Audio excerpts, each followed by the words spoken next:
troops at some point are not out of the question. I don't think he means sending in the 1st Marine Division, but obviously there's going to be people, when this whatever happens, and then finally the revolution begins and the people overthrow the rest of what may be an existing ayatollah contingent or something. At some point, there's going to need safety and security, and so I can understand where there are contingents of troops guarding American sites in other countries like we do now, embassies and things like that. So anyway, I don't call it a big thing. Anyway, so we got that stuff. We got a whole bunch of weird things happening on the weekend. So a lot of great stories in the news here coming out today. And again, another mass shooting. And this guy, had a T-shirt that said "I love Allah" or something. I mean, so and they're trying to figure out a motive. They're trying to figure out a damn motive. Okay, so this is just after If only you left a clue or two. I mean, seriously. An Iranian flag, property of Allah shirt. Yeah, the Quran. He's from Senegal. The Quran in his car. Gosh, I don't know about this. And of course, domestic. Yeah, and he's a criminal. He got allowed in under Democrats. He got allowed to stay here under Democrats, and he got arrested and allowed to continue staying here under Democrats. So there you go. Anyways. God.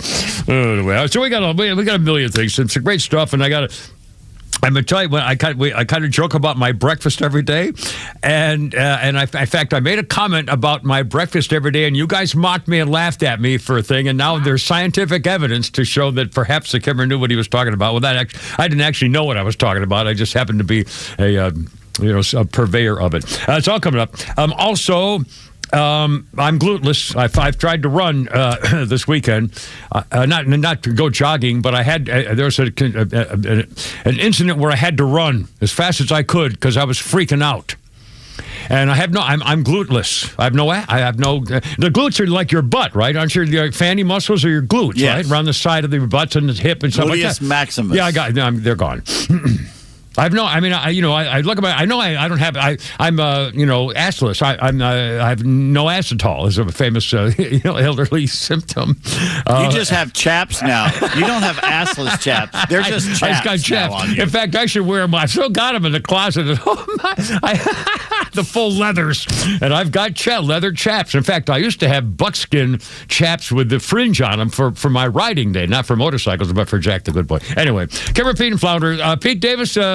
Weekend stuff. We'll get to the news here in a second. What's mountains are making? Any exciting? It's a beautiful day. A beautiful weather. We had some great outdoor type weather. Anything exciting stuff? Saturday we went and petted some goats. There's a goat petting zoo up here somewhere. And goat petting. Goats and pigs and llamas. Watch out for pigs, man. Well, those pigs can be real bizarre. So, one followed us around basically everywhere we went, and they had Great Pyrenees dogs and Bernese dogs. But the llamas and the pigs were very entertaining. A petting zoo. Is that what you said? A petting zoo? Yeah, you just walk around and feed the animals. They come up and you can pet them. And I love stuff like that. Well, hell, I do it every weekend. Goats. That's what I do every weekend. I go to people's horses and the cat. And by the way, now but the cat. I call that cat, and she comes running downstairs when she hears me. At the barn. So that's what I do every weekend. That's my life. Is I basically go to someone else's petting zoo area. I trespass. I have no business up there. I can't believe they haven't changed the gate code. I mean, seriously, I don't belong there. Some of the newer ladies, and it's all women, by the way. At stables, there's no guys there. It's all women. Horse people are all women. I'm just telling you. And if there's a lot of new ones, you go, who the hell's that old guy with a... Who's the geezer who keeps taking photos? Ixnay Ockington by old AI guy, I say, don't bother him, don't look at him.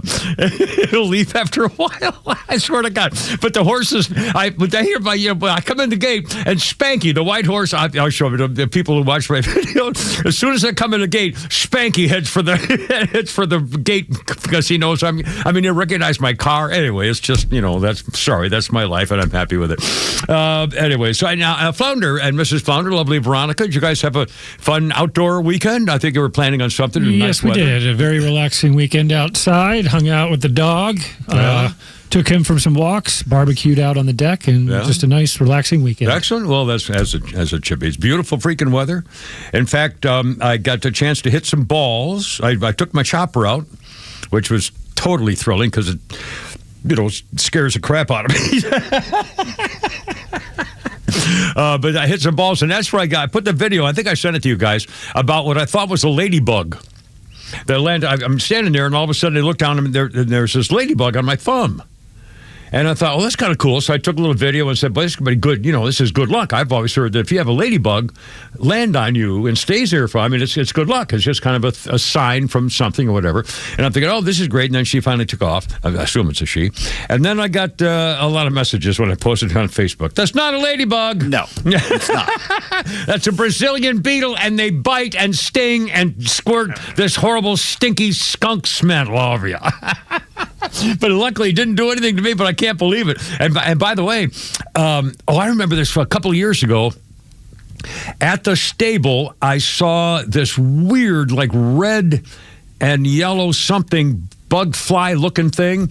And they call it, I didn't know what it was. I took pictures of it and I put it on Facebook several years ago. And somebody said, that's a cow killer. Those things are one of the most poisonous fly bugs there is. They'll hurt you. Yeah. I mean, it'll hurt you bad. Yeah, they really mess you up. So anyway, but I got away with the Brazilian beetle. So that was fun. Anyway, Kim Repeat and Flounder. Here's the number, 404-741-1230, 741-1230. Yes. You obviously need that app where you put your phone photo on something. It tells you stay away don't pick it up. Red and yellow, kill a fellow. Red and black, you're going to have an attack. I don't know what the snake supposedly, red on black, friend of Jack. Red on yellow, kill a fella. But I just saw a thing yesterday that showed red on black was deadly, too. Yeah, I think they're all deadly. Yeah, coral snakes are all deadly. Yeah. Stay away from them. Yeah, the only if you see snakes in the South and it's a long, skinny black snake, those are rat snakes. Those are good snakes. They eat poisonous snakes, and they don't hurt you. I used to ride on my horse Jack. We used to ride over them on the road, dirt roads all the time, and they're good snakes, and they eat the bad snakes, so that's fine. But I don't think I've seen a garter snake in years and years and years. Of course, I don't know why I haven't seen snakes in a long time anyway. I saw a ringneck. Ooh, that's gotta be snake bad. Years ago, and they're about this long, and they are poisonous, but only to bugs and small animals, not to us. Anyway, all right. Anyway, boys, let's see. A couple things. We're at war. What do you think? And it occurs to me that after seeing the reaction from the people in Iran, that Iranians may be more in favor of Donald Trump and America than the modern Democrat Party. Yes. In fact, has anybody, John Fetterman, once again, the guy who used to mock as Lurch, is the only old-fashioned, moderate, American, decent Democrat that seems to have, spoken out on anything, at least positive, saying, my God, what are you people talking about? The president's been avoiding this for 47 or whatever it is years since the Shaw got it. I mean, this has been going on. They keep saying death to America. They're building rockets. They're building missiles and trying to, enrich uranium. What are we waiting for? Well, not only do they say death to America, they've been killing us since 1970. They've been killing our troops all over the world. Yeah. So what's the problem? And again, this is an opportunity. I think this, and by the way, this really is amazing. Donald freaking Trump. Here's a billionaire playboy businessman from New York City. As all of a sudden, he's literally changing the world even more than any of us could have thought. He basically goes to get the president of Venezuela and says, you're not getting away with that, pal, and brings him over here, takes care of Venezuela. He bombs the nuclear facilities of Iran. And by the way, how come there's even still an issue if I thought we got rid of all the nuclear capabilities for the first time? But again, so he does that with the most spectacular military planning this country's ever seen. And then he did it again in broad freaking daylight. I mean, the incredible military achievement of what he pulled off is unbelievable. Now it's up for the Iranians to step up and, here's your and chance. Take their country back. Here's your chance. In fact, Donald Trump, we're going to play that soundbite in a second. He says, here we go. We're giving you the opportunity. We're not changing the government, but you're going to. And here's your chance. And again, to wipe them off. We changed the government a bit. Absolutely. Yeah, we changed everything. And the Israelis, what a bunch of idiots. They got all together. Oh, they'll never bomb us in the daylight. Let's all get together, boys. It's noon. Bah, kaboom. Idiots. Anyway, Kim Repeat, Flounder, how you doing? 314. Happy Monday. We're at war. And I'm smiling, man. And what the heck? Am I too old to enlist? Probably. Anyway, look out. Here we go. Stand by.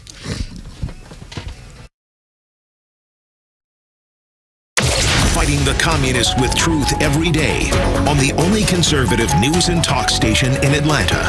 Extra 106.3 FM and the Extra app. Well, it's a fun time of year, getting sunny a lot longer and better weather and time to get those windows. Oh, your windows get taken care of. Yeah, if they're old and crusty and leaking and stuff like that. Boy, is there a deal for one of my longtime friends and sponsors many, many years ago, Jeff and the gang at Peach State Windows. Now, it's a family business. I love family businesses, and one of the reasons is they tend to work harder than anybody else because nothing's guaranteed. You know, it's a lot of competition out there, so they tend to beat the big boys because there's less. Well, you know all the reasons, and that's what, customized stuff, exactly what your home is looking for. And he's got a deal for 8 these big-time premium Energy Star double-hung replacement windows, 8 of them, fully installed for $39.95. That's under $4,000 installed. And by the way, if you need more than 8, you get more than 8. If you only need 7, you get 7. You get it. You don't. Hey, Kimmer, do you have to get 8? No, you get as many as you want. You get 30 for that matter. Anyway, this is just a special deal for 8 of them under $4,000. I mean, nobody beats that deal.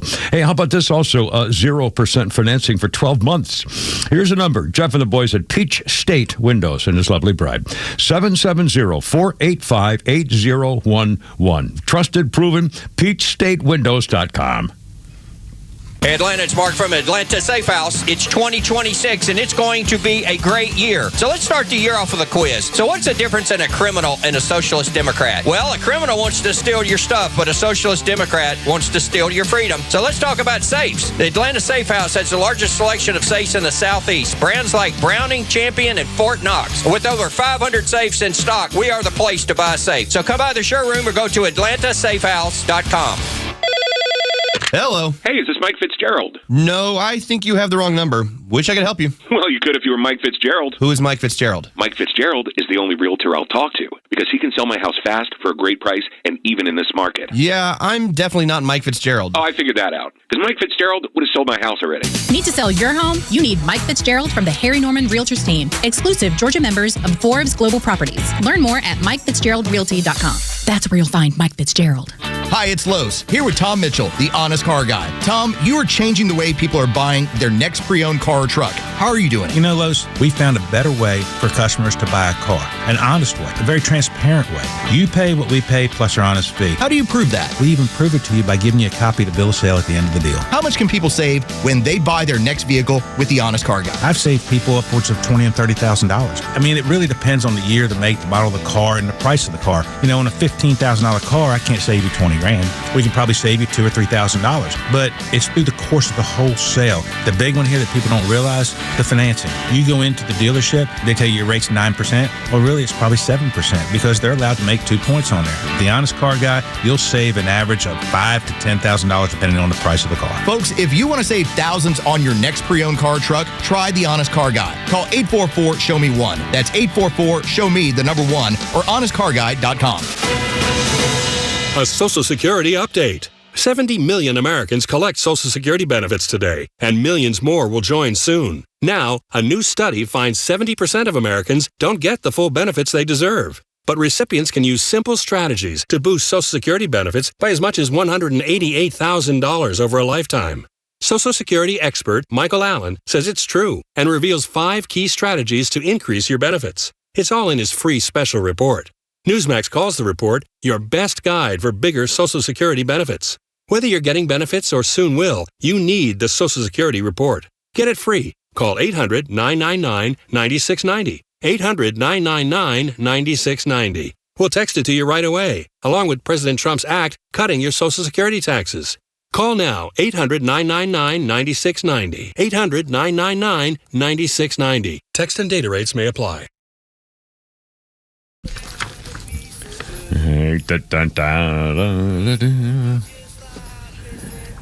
I'll start with a little Bob Dylan today.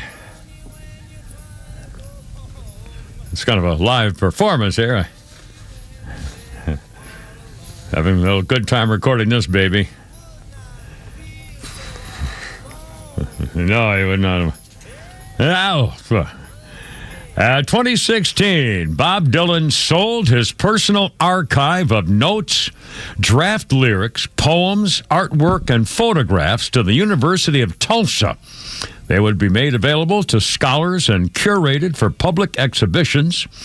There were 6,000 items, including master recording tapes of Dylan's entire music catalog, along with hundreds of hours of film video. And it says he sold it to University of Tulsa. I wonder, did he go there?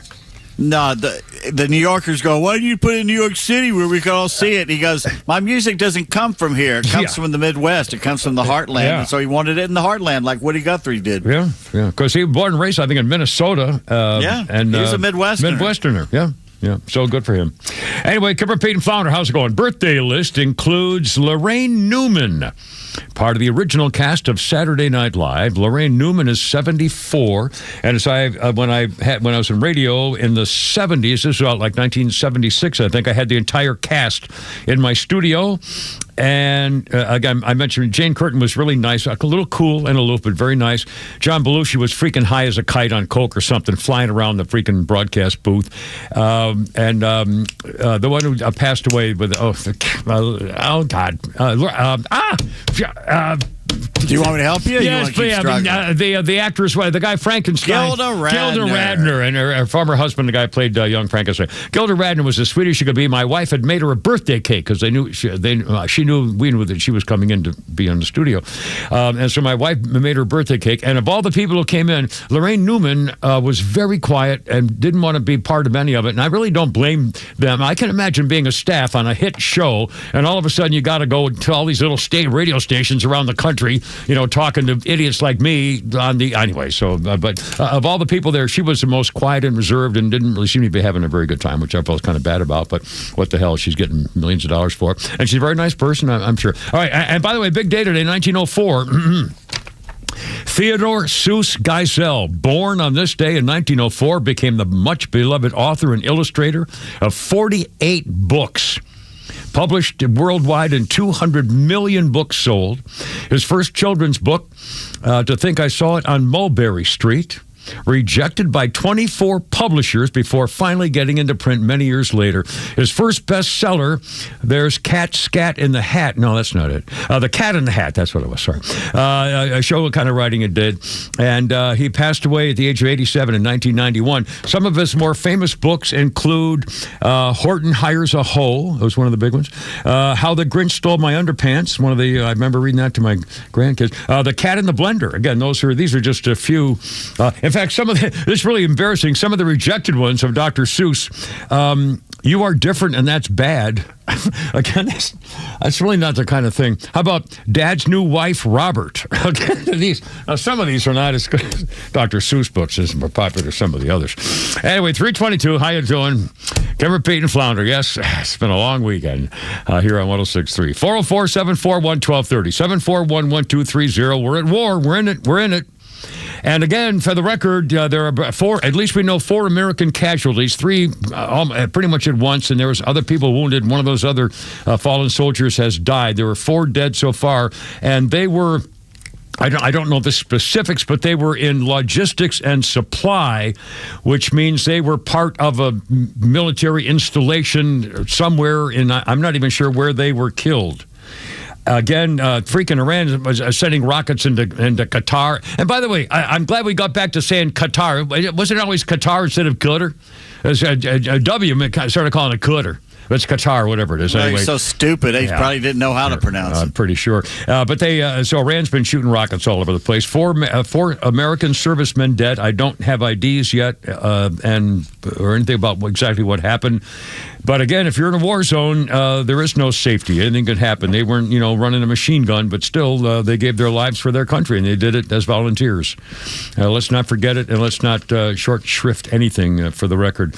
I don't know. The Democrats have tried to do that. Like, it wasn't his son that went, and it wasn't the rich people's. That's true in other wars. This is a volunteer army and Air Force and Marines. It's all volunteer. Yeah. People who want to make the sacrifice to be there. And if they don't, they can quit. Yeah. But I'm telling you, and it's horrible that someone has to die in this. But if you go to war for a principle or to stop someone from killing you, because the Iranians, if they had a nuclear weapon, they'd obliterate Israel in a heartbeat. They'd blow us us up any chance they get. They've been killing us since I was in high school, basically, the death to America thing. At what point was the president going to stand up and actually do something about it? What scared me the most, and I've never heard anybody put it this way, obviously, if Iran had a nuclear bomb or several and the missiles to get them to America, they would have fired them at us, even knowing that it would be mutual destruction. There's no way that any country on earth could think they could send a nuclear missile toward America without anything happening in return. So, in other words, these freaking maniacs were willing to blow up the globe.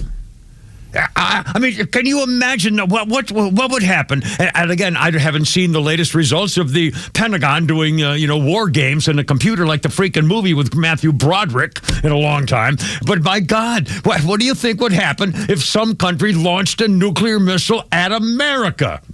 Holy crap. I mean, they would zoink. There'd be thousands of them in the air. I mean, it'd be over. Is there anything as a limited nuclear strike with Iran? If they blew up Israel, what do you think we would do? Their country would be gone. And then we hope, Russia and China and North Korea don't say, well, now we got to fight America, crap. And now it's boom, bam, boom, pow. I mean, they're such maniacs. They were obviously willing to blow up the planet. Yeah, because they think they're going to go to heaven if they do so. They get their 72 little boy virgins, I think, by mistake, apparently. But seriously, what's wrong with that? They were that crazy and willing. I don't know. I don't see the downside. Another thing, too, is if Trump is actually able to do this without putting actual boots on the ground, what was Clinton and Obama and Bush doing? All those years. Hell, what the Shaw fell Bush, with Bush, there was some regime change, but it was a short period of time. It went back. Yeah, but that didn't last. Hell, Biden gave him $8 billion and said, here, use this for humanitarian purposes? I think Obama gave $5 billion on the crate. In unmarked bills in crates. Remember that? Unbelievable. For supposed humanitarian aid. And they used it to fund Hamas and Hezbollah and attack Israel with it and attack our troops around the world with it in Syria and Jordan and other places. And by the way, I can't tell you how much I enjoyed looking at the freaking videos. The newest video I just saw a minute ago here, and we got Fox screen, and the studio, Liz, when I saw, was blowing up the ship. And like Donald Trump said, their Navy's at the bottom of the sea. Straight to Hormuz. We did to them what the British did to the Italian Navy and the French Navy during World War II. Oh, you're not going to give them to us? Well, guess what? Now I don't know about strategic planning and so forth, but the fact that it was a daytime raid, first thing I thought when I saw all the missiles that Iran was launching in retaliation, they're launching hundreds of their mid-range missiles, and I'm thinking to myself, why didn't we knock off all those sites before we did the raid? We did. They can move them around. Yeah, we did knock off a whole bunch of it as part of the raid to go get the bad guys when they were all blown up and they were like idiots all gathered together. But I wonder whether they would, if they had had another few days, whether they would have taken out even all of the rest of them, so they wouldn't have been able to shoot off anything. Again, I don't know. I don't know whether. I assume our intelligence knew where everybody was that had missiles. So why didn't we get them all destroyed? Obviously, we didn't. Yeah, obviously, we didn't know exactly where everything was. Yeah, either that, and again, I wonder. I think the business, when they found out that they're all going to be gathered together in broad daylight, thinking they're safe as hell because Americans don't attack in daylight. Arrogant, yeah. The arrogance of it. We literally sent hundreds of drones that made it look like our entire Air Force was coming over. So when our Air Force did come over, they didn't know who was who. Yeah. Unbelievable. As someone pointed out, we should have gotten that Zoom call thing up and running instead of a meeting. Unbelievable. I found it. Let's play cut number one. This is Donald Trump. We mentioned before, I think Donald Trump is going to be the greatest president this country's ever known concerning world affairs and world peace. If he pulls this off and the Venezuelan thing, and then Cuba's going to fall in line, and if he gets China and North Korea and who else is left to say, okay, we can't fool around with Trump anymore. Anyway, I don't know. Here's Donald Trump talking about the future for the people of Iran. Cut number one, Flounder, if you will, sir. Finally, to the great, proud people of Iran, I say tonight that the hour of your freedom is at hand. Stay sheltered. Don't leave your home.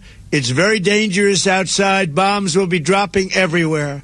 When we are finished, take over your government. It will be yours to take.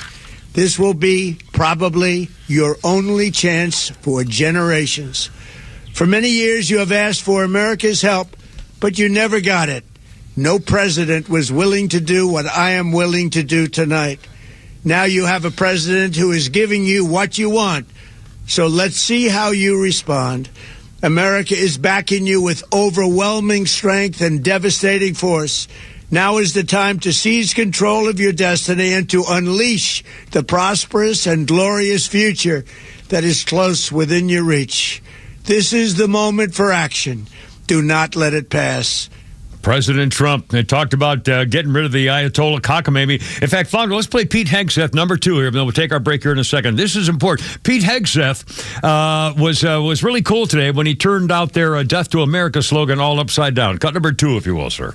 Turns out the regime who chanted death to America and death to Israel was gifted death from America and death from Israel. This is not a so-called regime change war, but the regime sure did change, and the world is better off for it. America didn't start the current war, he says, but by God, we are vowed to finish it. How about Persia as the 51st state? I like think they'd vote the right way. You know, by the way, if Donald Trump is saying to him, you know, if you're our friend, you're going to have a nice life ahead of you. You know, so don't be stupid. God, 3:30. Kimber, Pete, and Flounder, happy Monday. We're at war, and everything's going to be fine. It's all good. Trust me on this one.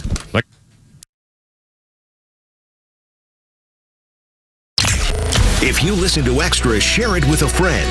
It's how we grow and how we can reach everyone in the Atlanta community that believes in the American way of life. If you value the station, help us grow by telling someone about the Extra 106.3 app.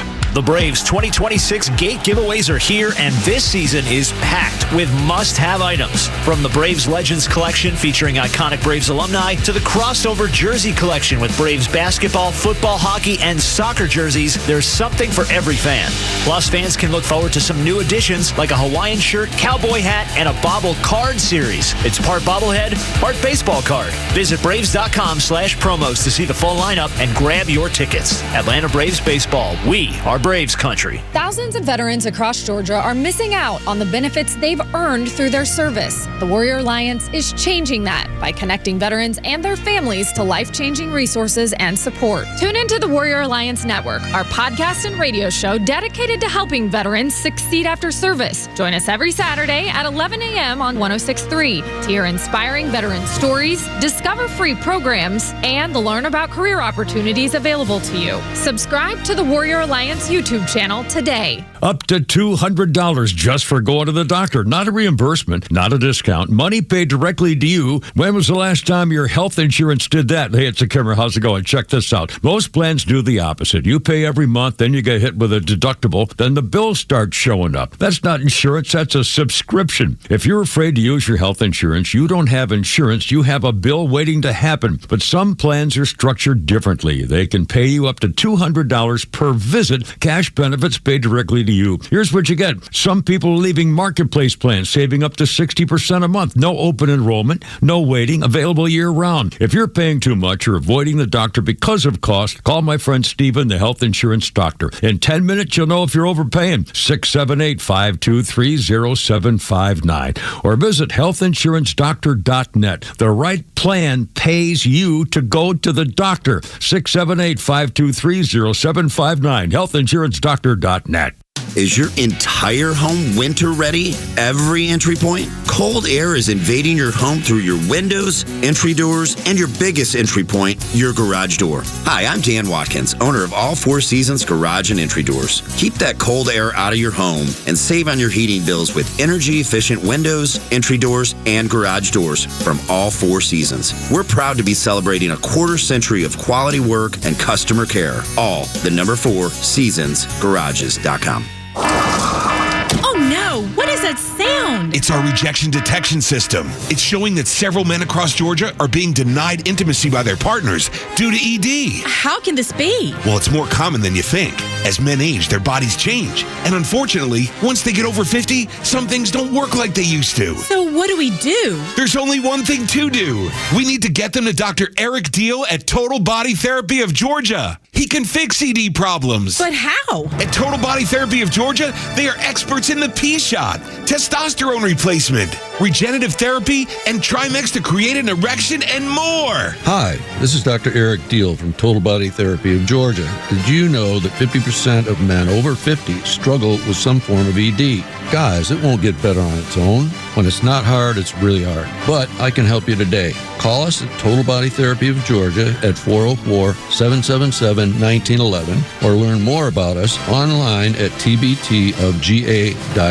Israel is a very hot topic right now, and with so many opinions and emotions surrounding it, it can feel hard to know where to even start. The Bible tells us, I will bless those who bless you. That isn't just a comforting promise, it is a clear calling from God. And today, with anti-Semitism rising around the world and here in our country, that calling is more urgent than ever. It doesn't mean that you have to agree with the policies of Israel or defend wars or anything else. But at a time when Jewish communities are experiencing more hostility, more threats, and more violence than ever, Christians have a powerful opportunity to respond with God's love and to say, you're not alone. When Christians choose to bless Israel, they are not entering a political issue. They're honoring the root of our faith and standing against hatred. Supporting Israel is more than just a belief. It's a biblical mandate. And by partnering with the International Fellowship of Christians and Jews, you can push back against the darkness and be a light to God's people. Learn how you can bless the people of Israel and be blessed in return. Visit ifcj.org today. ifcj.org. Be the blessing. Live the word. Answer the call. ifcj.org.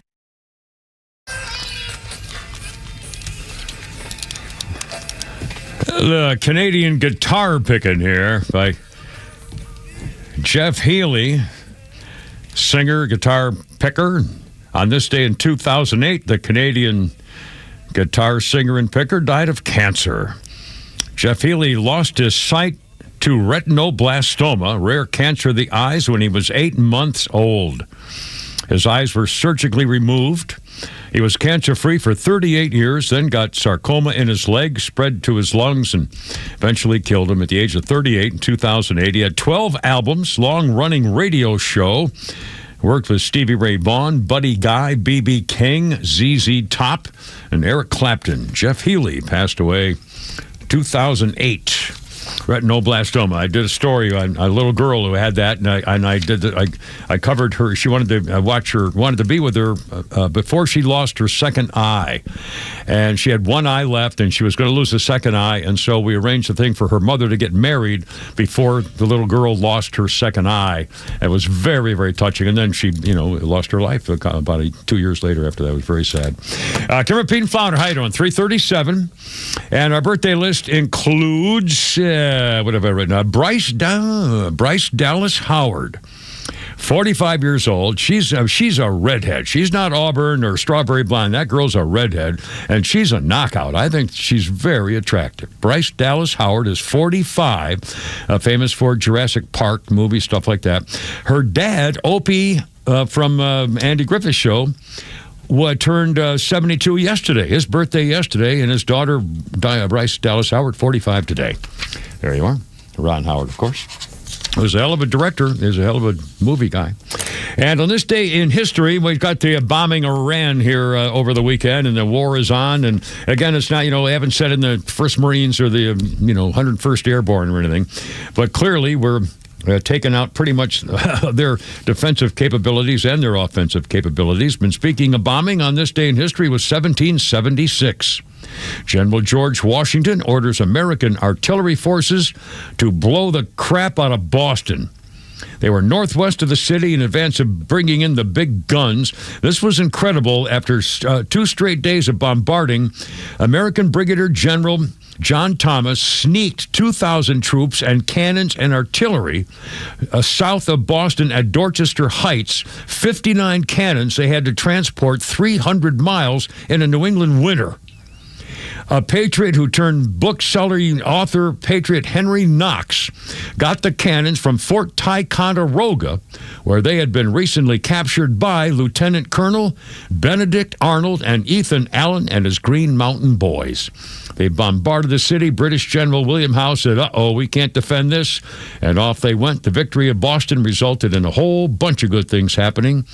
And on we went. And George Washington bombed Boston on this day in 1776. 339, how's it going? 404-741-1230. Anybody upset about the war in Iraq? In Iran? Marjorie Taylor Greene and Tucker Carlson are. It's Tucker Carlson. Tucker Carlson would rather bomb Israel, I'm guessing, or all of a sudden, or what's his problem?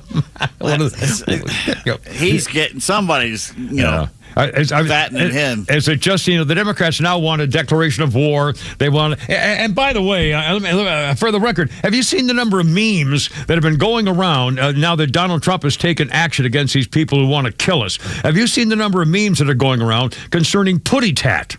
Obama bombed 8 countries that we know of without any congressional approval. He killed Americans without congressional approval by mistake. Nobody said squat. I don't remember anybody, having protest problems about that. 8 different countries. Yeah. And the Democrats are screaming about, so far 3 American servicemen have been killed, and that's horrible. 4 now, Four. And you got to remember, during the successful Afghanistan withdrawal, 13 died. And by the way, what's worse about that is that we could have prevented that. And also, there was the Afghan withdrawal, once again, was a joke. It was done so Biden could celebrate getting out of Afghanistan for a particular anniversary celebration, in time for anniversary celebration, before the elections, before 9/11 anniversary, all that kind of stuff. And again, it was ridiculous. Remember the people hanging off the airplanes? Yeah. I mean, how do you explain hundreds of thousands of people trying to climb on board a plane? What a hodgepodge of disaster that was. And then that scumbag President Cadaver looking at his freaking watch when they bring the bodies back after he caused those heroes, 11 Marines, a sailor, and a soldier to be slaughtered in a bomb that they knew that. And there was a sniper, it was a Marine Corps sniper, and never got permission to shoot the guy that he said's got the bomb. Because then nobody can make a decision. That's Biden. And nobody knew what to do. And those people all admitted later that there was a Marine general who was part of that, saying it didn't override Biden and say he should have quit. He said I should have quit. I should have resigned my commission and walked out right then. He said it was the worst thing I ever did in my life, not telling him to go to hell and say we can't do this. And again, and nobody. Remember how wonderful it was? We finally got out of Afghanistan. Please, unbelievable. The freaking phonies. I hate everything they stand for. I really, really do. And I tell you, I really do believe that the Iranians love America more than the Democrat Party. They always say, in the last week, they've cited against our ice hockey team. Yeah, it was a hockey game. I mean, come on. It was a hockey game, and the president called, and they was talking. I mean, they sided against us in that. They sided with Canada. Now they've sided with basically an ayatollah. The TDS is so extreme, they will side with an ayatollah over us. I mean, it's just... And the only reason is Trump derangement syndrome. If this had been any other Republican president, it would have been an issue, but it wouldn't have been this. I mean, it wouldn't have been what they've done for, 10 years. Did you know that there are no Walmarts in Iran? No Walmarts in Iran. I'll be darned. Really? They're all Targets. All Target. Hey, hi-oh, ha, ho. But what's the matter, Paul? We got Daryl on the horn. Daryl. Hey, Daryl. How's it going, man? Welcome aboard. What do you think? Hey, Kimmer and gang, I just wanted you to comment on what happened in Karachi, Pakistan this weekend when they tried to storm the U.S. Embassy. Somebody needs to remind those jokers that it's President Trump in charge, not President Carter. Yeah. Yeah. Or Obama or Biden. Yeah, Daryl. Shot 22 of them. Yeah. Yeah, they shot them. They came into the compound, and this time they didn't lay down their arms. They unloaded on them. Yeah, I mean, this is, and again, how is it possible that this should even be news? I mean, this should be America should have been reacting the whole time, and now we've had to kind of make up for that last 4 years where despicable behavior by our country around the world. Anyway, Daryl, are you confident that we're doing the right thing and it was going to turn out good? I am. It's a lot of unknowns, but I'm glad they got rid of that guy because he was a murderer and, just a state-sponsored terrorist all over the world. So, and they got all 48 of them all at once. Yeah, I know. I heard Trump say, well, we want to deal with somebody, but we got the second and third ones, too. Yeah, that's right. Which is the exact right thing to do. I mean, who wants to hold their hand up now? Yeah. And next. All right, guys. I got this meeting. Thanks, Daryl. I appreciate it. I'd love to see help in Miami, you. the Cubans hit the streets going, hopefully we're next. Well, I was going to say, it's a dominoes. This really is a domino theory. You can't tell me that after what happened in Venezuela, and now what's happening in Iran, Marco Rubio's taking questions. Let's do it. And Marco Rubio, The United States is conducting an operation to eliminate the threat of Iran's short-range ballistic missiles and the threat posed by their Navy, particularly to naval assets. That is what it is focused on doing right now, and it's doing quite successfully. I'll leave it to the Pentagon and the Department of War to discuss the tactics behind that and the progress that's being made. That is the clear objective of this mission. The second question that's been asked is, why now? Well, there's two reasons why now. The first is it was abundantly clear that if Iran came under attack by anyone, the United States or Israel or anyone, they were going to respond against the United States. The orders had been delegated down to the field commanders. It was automatic, and in fact, it bared to be true because, in fact, within an hour of the initial attack on the leadership compound, the missile forces in the south and in the north, for that matter, had already been activated to launch. In fact, those had already been pre-positioned. The third is the assessment that was made that if we stood and waited for that attack to come first before we hit them, we would suffer much higher casualties. And so the president made the very wise decision. We knew that there was going to be an Israeli action. We knew that would precipitate an attack against American forces. And we knew that if we didn't preemptively go after them before they launched those attacks, we would suffer higher casualties and perhaps even higher those killed. And then we would all be here answering questions about why we knew that and didn't act. Going back to the purpose of this is to destroy that missile capability. Why does Iran want that ballistic missile capability?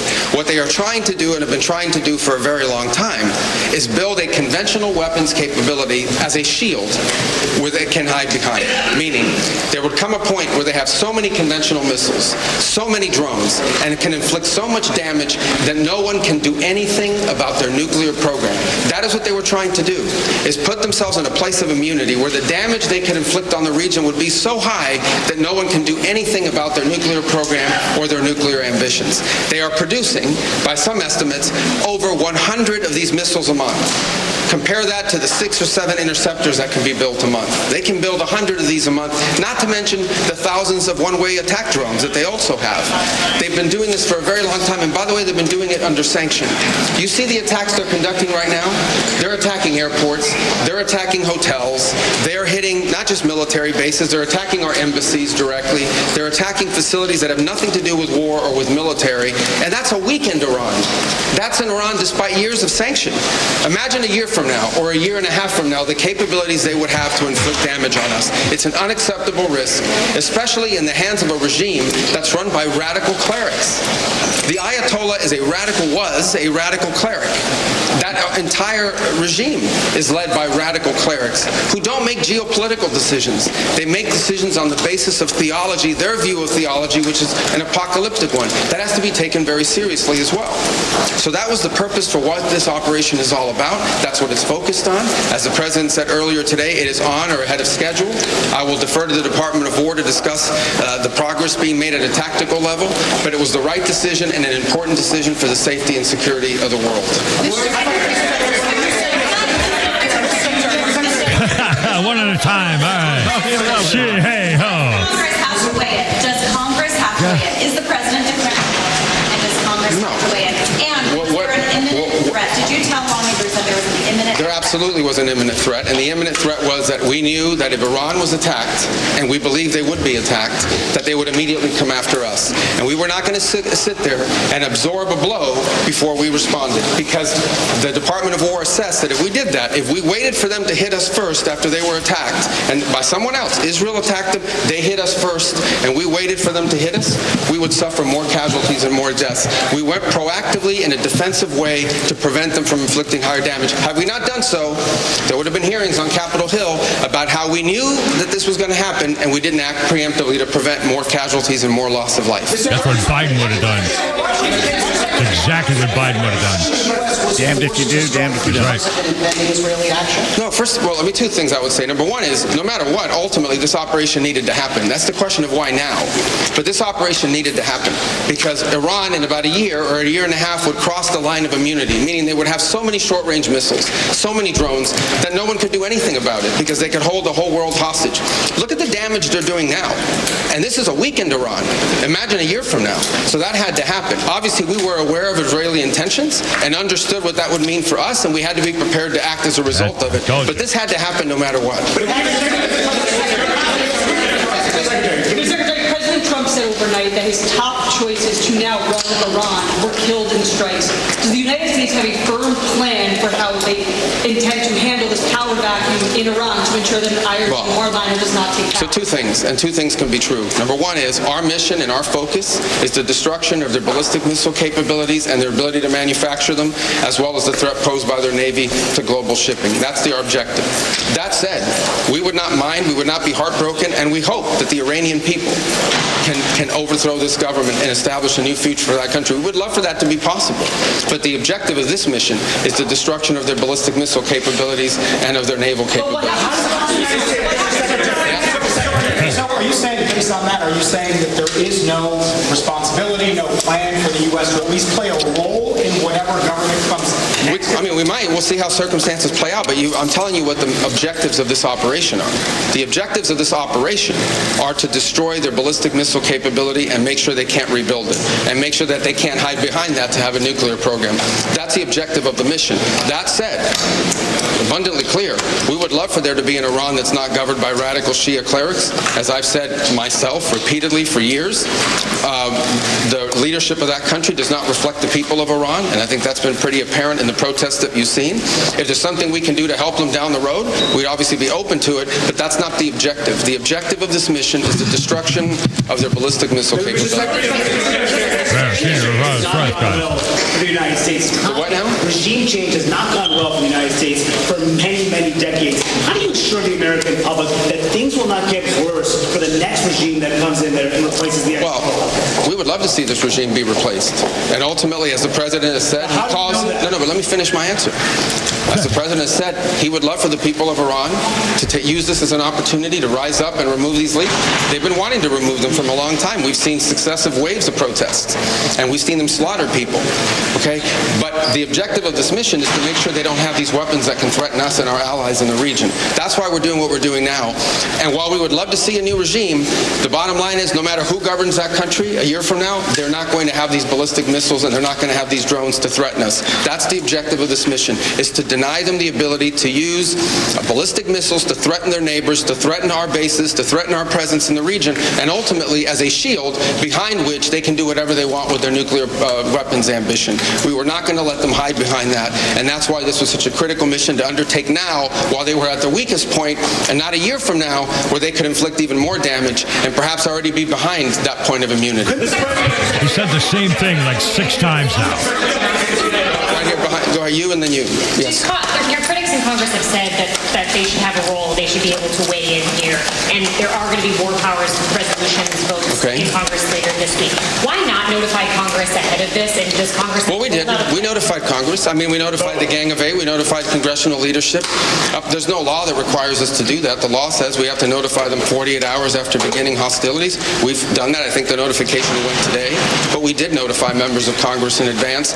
But we can't notify 535 members of Congress. And authorize the law. They're cheats and sneaky leakers. They want, but there's no law that requires us to do that. And I want to say something because I see people on TV. Look, that's fine. If they want to take a war powers vote, they can do that. War powers. Yeah, here we go. We've done that a bunch of times. But there's no, people keep saying that there's no law that requires the president to have done anything with regards to this. To begin with, no presidential administration has ever accepted the War Powers Act as constitutional. Not Republican presidents, not Democratic presidents. That said, we have followed the notification at 48 48 hours. We're here today. I've done more Gang of 8 briefings than I got in the 4 years that Biden was president and I was a member of the Gang of 8. All of that said, we've complied with the law 100%, and we're going to continue to comply with it. We've done the notification, and we officially to Congress, but we did notify members of Congress. We just can't notify 535 people. That's not possible. Yeah, but we did the Gang of 8 twice. I briefed them last week, and then I called them the night before the operation. Can you tell us what you know the Secretary of the Administration knows about the strike on a building in southern Iran that the Iranians are saying was a school, reports of large including children killed? Yeah, I've seen those reports. I would refer you, not because I'm not trying to answer your question, but I don't want to get it wrong. The Department of War would be investigating that if that was our strike, and I would refer your question to them, and I'll make sure they're aware that you have that question. But we'd like to know. An American missile. Well, clearly, the United States would not deliberately target a school. Our objectives are missiles, both the ability to manufacture them and the ability to launch them, and the one-way attract drones. That would be our focus, and that's what we would be focused on. We would have no interest and, frankly, no incentive to target civilian infrastructure. The Iranians are, on the other hand, targeting civilian infrastructure. You guys have seen it. I'm sure you've seen it. They're hitting hotels. They're hitting embassies. They're hitting airports. They're hitting oil infrastructure.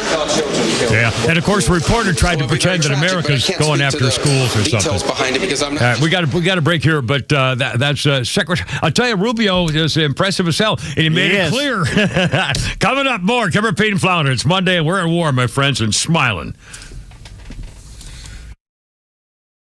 Let's be honest. All cars and all car dealerships are not created equally. So when you're buying a new Toyota, you're not buying a vehicle, you're protecting a major investment. That's why where you buy matters. For over 50 years, Marietta Toyota served our community with the reputation built on straight answers, real accountability, and doing business the right way, proudly here since 1975. They have realized since day one that giving the customer the best deal possible, more car than they thought they were going to get inside their budget, that's how you keep people coming back. Here's the difference you won't hear everywhere. Every new Toyota comes with our nationwide lifetime powertrain warranty. That's valid for unlimited time and unlimited mileage as long as you own your Toyota. That's long-term confidence backed by Toyota quality and, of course, supported by Marietta Toyota, a dealership that will be here after the sale with service and genuine Toyota parts on Cobb Parkway South. Visit Marietta Toyota on Cobb Parkway South, about 3 miles north of Truist Park. MariettaToyota.com. Visit Marietta Toyota. We've been here and we'll be here for you. Nationwide lifetime powertrain warranty included with every new Toyota purchase. See dealer for coverage details, exclusions, and requirements.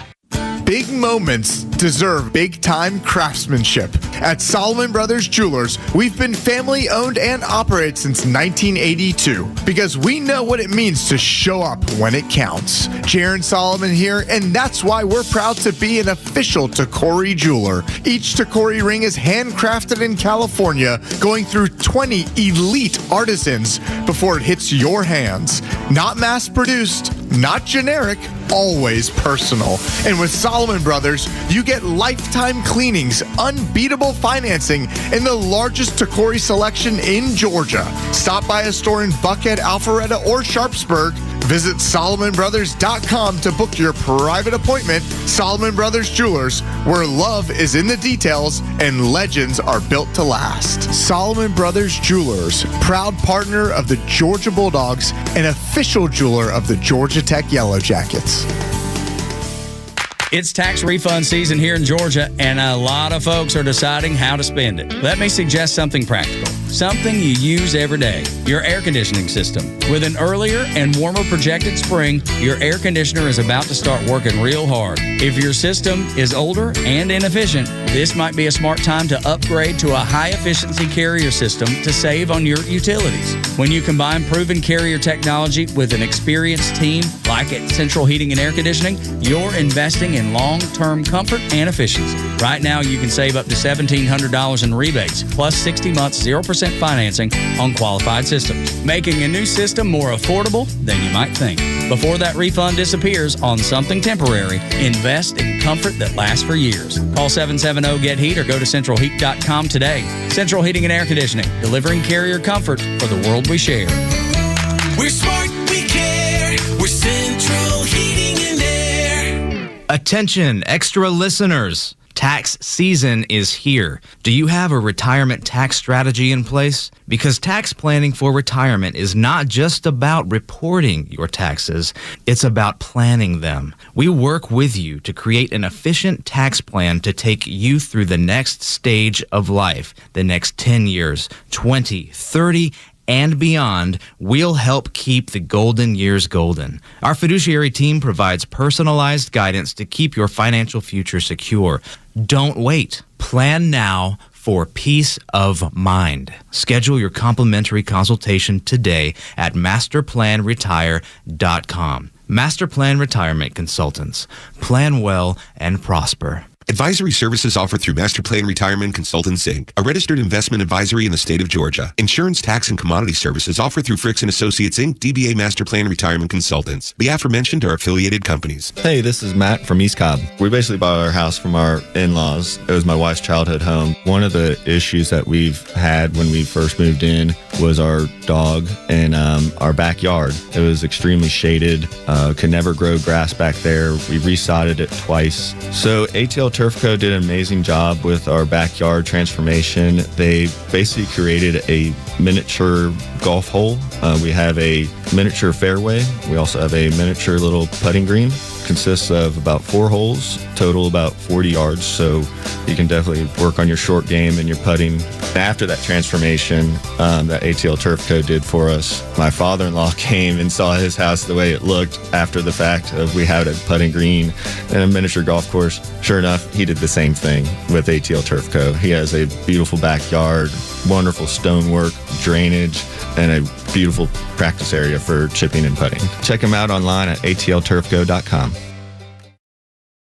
WFOM and W292EV Marietta, a Dickey Broadcasting Station. This hour is presented by Atlanta Safe House.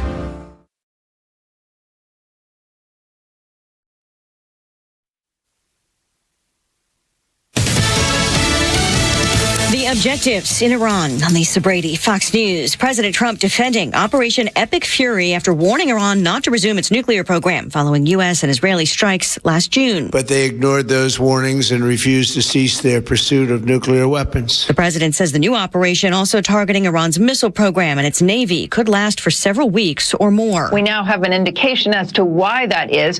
It is the large stockpile of ballistic missiles and cruise missiles that Iran had accumulated in the last few years. Fox's Jennifer Griffin. The Pentagon says more than 1,000 targets were hit in Iran in the first 24 hours. But the most significant news to come out of the Pentagon briefing this morning was when General Dan Kane said that they had achieved air superiority. That means they have suppressed all of the Russian and Chinese-made air defense systems in Iran in less than 3 days. 4 U.S. service members have been killed as Iran fires missiles and drones at targets across the Middle East. They're attacking airports. They're attacking hotels. They're hitting not just military bases, they're attacking our embassies directly. They're attacking facilities that have nothing to do with war or with military. And that's a weakened Iran. That's in Iran despite years of sanctions. Secretary of State Marco Rubio just telling reporters there was an imminent threat from Iran and that the president did not need congressional approval. Rubio and other top officials briefed top congressional leaders at this hour. State media is reporting a warning from Iran to fire on any ship trying to pass the Strait of Hormuz, where 1/5 of the world's oil supply passes daily. This is a first at the United Nations. The agenda is adopted. First Lady Melania Trump becoming the first sitting U.S. First Lady to chair a UN Security Council meeting on education in conflict. The council's presidency rotates each month. After a morning sell-off, a mixed finish on Wall Street, the Dow down 73 points at the bell. America is listening to Fox News. The Tunnel to Towers Foundation honors America's heroes and their families, heroes like Scott Abrams. Now, for more than 3 decades, Scott served his community and country while he was on his NYPD motorcycle escorting a funeral procession. Scott was hit by a bus, leaving him partially paralyzed. Tunnel to Towers was able to honor Scott with a mortgage-free smart home. Please join us supporting the Tunnel to Towers Foundation. If you can donate $11 a month, go to their website, the letter T, the number 2, the letter T.org. A small business affirmation from Progressive. Bakery owners, you will be loved today. Every pastry will be flaky. Your cake will make a child's day.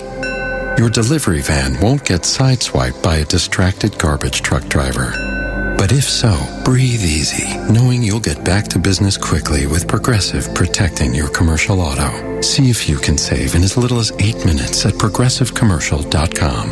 Progressive Casualty Insurance Company and Affiliates.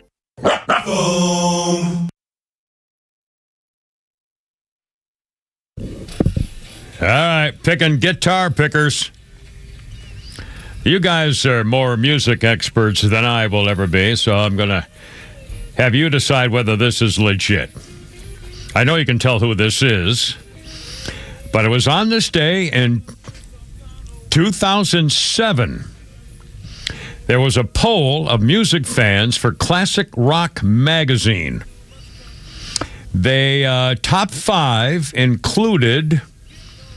number 5 was Dimebag Darrell, played for several heavy metal bands, including Pantera and Damage Plan. Number 4 was Led Zeppelin's Jimmy Page. Number 3, Stevie Ray Vaughan, wildest guitar hero of all time. Number 2, Keith Richards. And the number 1 Classic Rock magazine wildest guitar hero of all time is Jimi Hendrix. 2007. You guys have any problem with that? No. Okie doke. I kind of thought there'd be a little normal. You guys, hey, whatever. No, I'm good. I'm fine and dandy. It was a good list. No, it's a good list. Wonderful list. And our birthday list. Our birthday list includes Chris Martin, the tramp hunter. Well, he's actually a singer, but he's a tramp hunter when he has his little shows and they put the freaking camera on people who are cheating on their spouses. Chris Martin is 49 today. Coldplay. And that, that's every once in a while, there's still another story on that girl who got fired and the CEO had to quit and everything else. And she's making the rounds. She showed up the other day in a bathing suit and on some beach or something. I mean, it's just fun. I mean, of all the things in the world, and it was so silly. If they had just not done anything, no one would have ever known anything. If they just hadn't tried to sneak down. I mean, it was just stupid. But, they were guilty and they got caught. Anyway, and a little history thing here for you. On this day, 1933, King Kong premieres in New York City to much applause. And even today, Rotten Tomatoes, this is 1933 version King Kong. Rotten Tomatoes, even today, says it is the greatest horror film of all time. Rotten Tomatoes, King Kong original, 1933 with Fay Wray, the greatest horror film of all time. Of course, the star of the show was the stop-motion animation created by Willis O'Brien that was highlighted by a musical score by Max Steiner, who's a very well-known and respected orchestra leader guy. The Library of Congress said of the film, King Kong in 1933, it was culturally, historically, and aesthetically significant. It took until 1976 before they did a remake, and again in 2005. In 1970, I got to write this down here. In 1976, Jessica Lange was the star girl, and in 2005, it was Naomi Watts. In 2017, they released Kong Skull Island, followed by Godzilla versus Kong in 2020. And I remember Pete told me, I asked if I've seen the movie yet, and I remember you said, I said, are you a King Kong fan or a Godzilla fan? And I said, I'm a King Kong fan, so you're not going to like this movie. And I'm Team Godzilla. Sorry. No, I got to go King Kong. I'm sorry. And he does all right. He did fine. He did fine. He did fine. And Kong Island or Skull Island, whatever the hell it was. They're all good movies. Black. They are good movies. They're all good movies. And by the way, those latest special effects were astounding. I mean, just freaking astounding. And Apple started their second season of the show that has both Kurt Russell and his son Wyatt Russell playing older and younger versions of each other in the Monarch series, which they continued the monster stuff. It's really good. No kidding. Wow. In fact, coming up, I'm going to have to do a spoiler alert about the follow-up TV series to Yellowstone. The Marshalls series, where the kid Casey, the son, became... Never seen a minute of any of them. So you never saw Yellowstone? No. You never watched at all? Oh, my God. Really? That's kind of funny. It's strange. I jumped the shark for me at some point. Actually, when the girl, well, anyway, we'll talk about it later because I'll do it. It's a history thing later. So sorry. 408, Tim, repeat, and flounder. Well, got the war thing. And frankly, every time, I'm a news guy. I'm not now. I'm a talk show host, but as a news guy for what is it, 60 years? No, 61 years. Wow. Okay. Anyway, yeah. I can't help it. And I turn on the TV and it's all weekend long with stuff on the war and the bombing. And I'll tell you what, I do not get tired of watching. I'm watching one right now, a video of them blowing up buildings and stuff. And I just saw the video of blowing up that ship. In fact, why don't they just sink the entire Navy?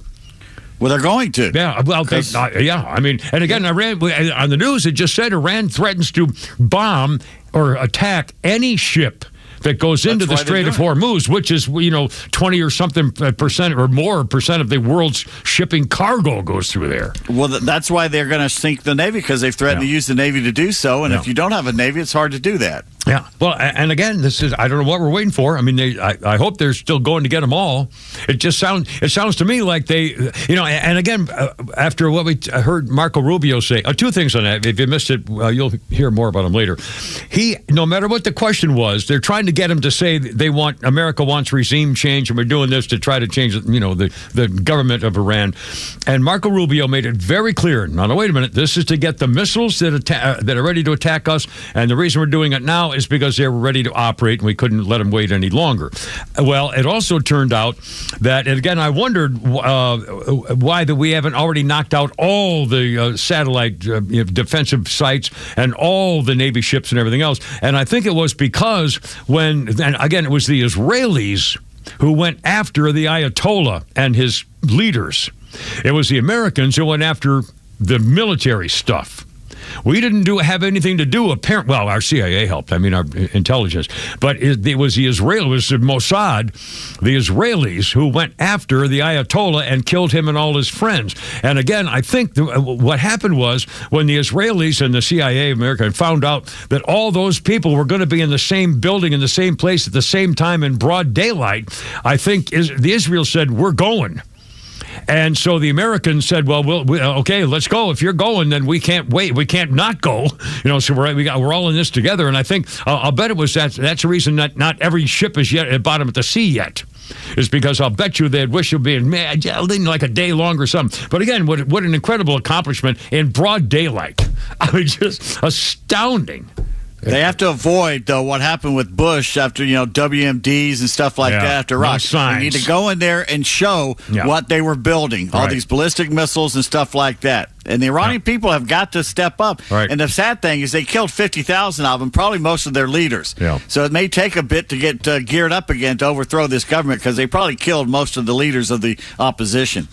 Yeah, apparently. Well, we know that Donald Trump is now saying, I think the latest number is like 51 of the top echelon. That'd be like somebody taking out our entire Joint Chiefs of Staff and the cabinet and their number 2 deputies and stuff. Well, I'm talking about the Iranians killed most of the leaders, probably the opposition. So it may take them a bit to get going to do this. Yeah, that's true. They killed 50,000 of their own citizens in a month. Yeah.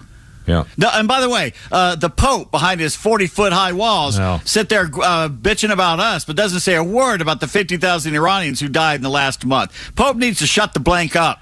Yeah, not only that, by the way, as an American, not that should make a difference, but he is an American, whether you like it or not. But again, a Pope can't be an American. Clearly, we understand it. However, how come he's not talking about the religious angle of a freak Ayatollah who completely bastardizes the entire theory of religion and a loving God? I mean, how can the Pope just say, you got it wrong. You're all wrong over there, you people over there in that Middle Eastern area. He's afraid of them. Yeah, but he's got to attack Americans for what? I mean, because he knows nothing will happen to him if he attacks the West. If he attacks them, he knows something could happen. How is it possible that a Pope at a time like this could not say, well, thank God the planet is rid of a man who was so dangerous that he was willing to blow up the freaking world in the name of God and religion, which is a bastardization of what God and religion actually mean or stand for. Just want to be even-handed here. Say something about the 50,000 who just died. Yeah. Yeah, I don't see, are they going to heven, their Pope? Or, I mean, is the Ayatollah in heaven? Yeah, how about you want to do a little philosophy? Let's talk about that a little bit there. What do you think there, Pope? What do you think? What's your view on that? We only hear from him now when he's bashing us. Yeah, I mean, it's unbelievable. And we're not giving up. Flounder, let's play cut number 3 here for a second. This is Pete Hegseth, who gave a lot of great talks today, a lot of wonderful sound bites. Here's one of them. Pete Hegseth talking about the fact that we're not done yet, and it may take a while. Cut number 3, Flounder, if you will, sir. The old cut number 3. We're ensuring the mission gets accomplished, but we are very clear-eyed, as the president has been, unlike other presidents, about the foolish policies of the past that recklessly pulled us in to things that were not tethered to actual clear objectives. So we know.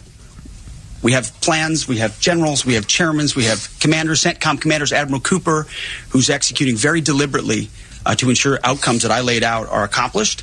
But we would never, in front of a press pool, lay out how long that may take. The mission for our warfighters, which is what matters to us, is very, very clear. And they're executing it right now violently. I love it when he calls them war fighters. You know, I honestly got to do. I just got my nipples get hard as a rock. You know, the War Department. It's about time. Seriously. You know, we're the king of the block, and we will be, and nobody's going to knock us off. I can't imagine. And Donald Trump doing it for world peace, stopping nuclear threats.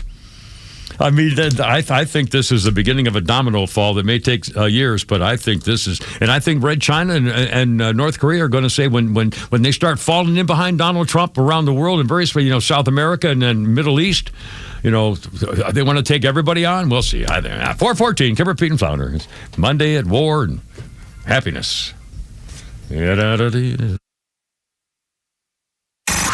It's time for the Bortz Report, exclusively on Atlanta's only conservative news and talk station, Extra 106.3. Well, this has been a pretty intense news weekend, although I'm sure about 60% of Americans could not tell you what this is all about. First of all, am I in support of what Donald Trump has done? Absolutely 100%, and it's about time. For 47 years, these Muslim thugs have been chanting death to America. And how many have they killed? Of their own people? Just a couple of weeks ago, they killed 30,000 countrymen because they were demonstrating against Iranian leadership. Listen to this. When demonstrators were injured and sent to the hospital, on many occasions they were visited by Islamic government goons. They were shot in their hospital beds, and their families were given a bill for the bullets.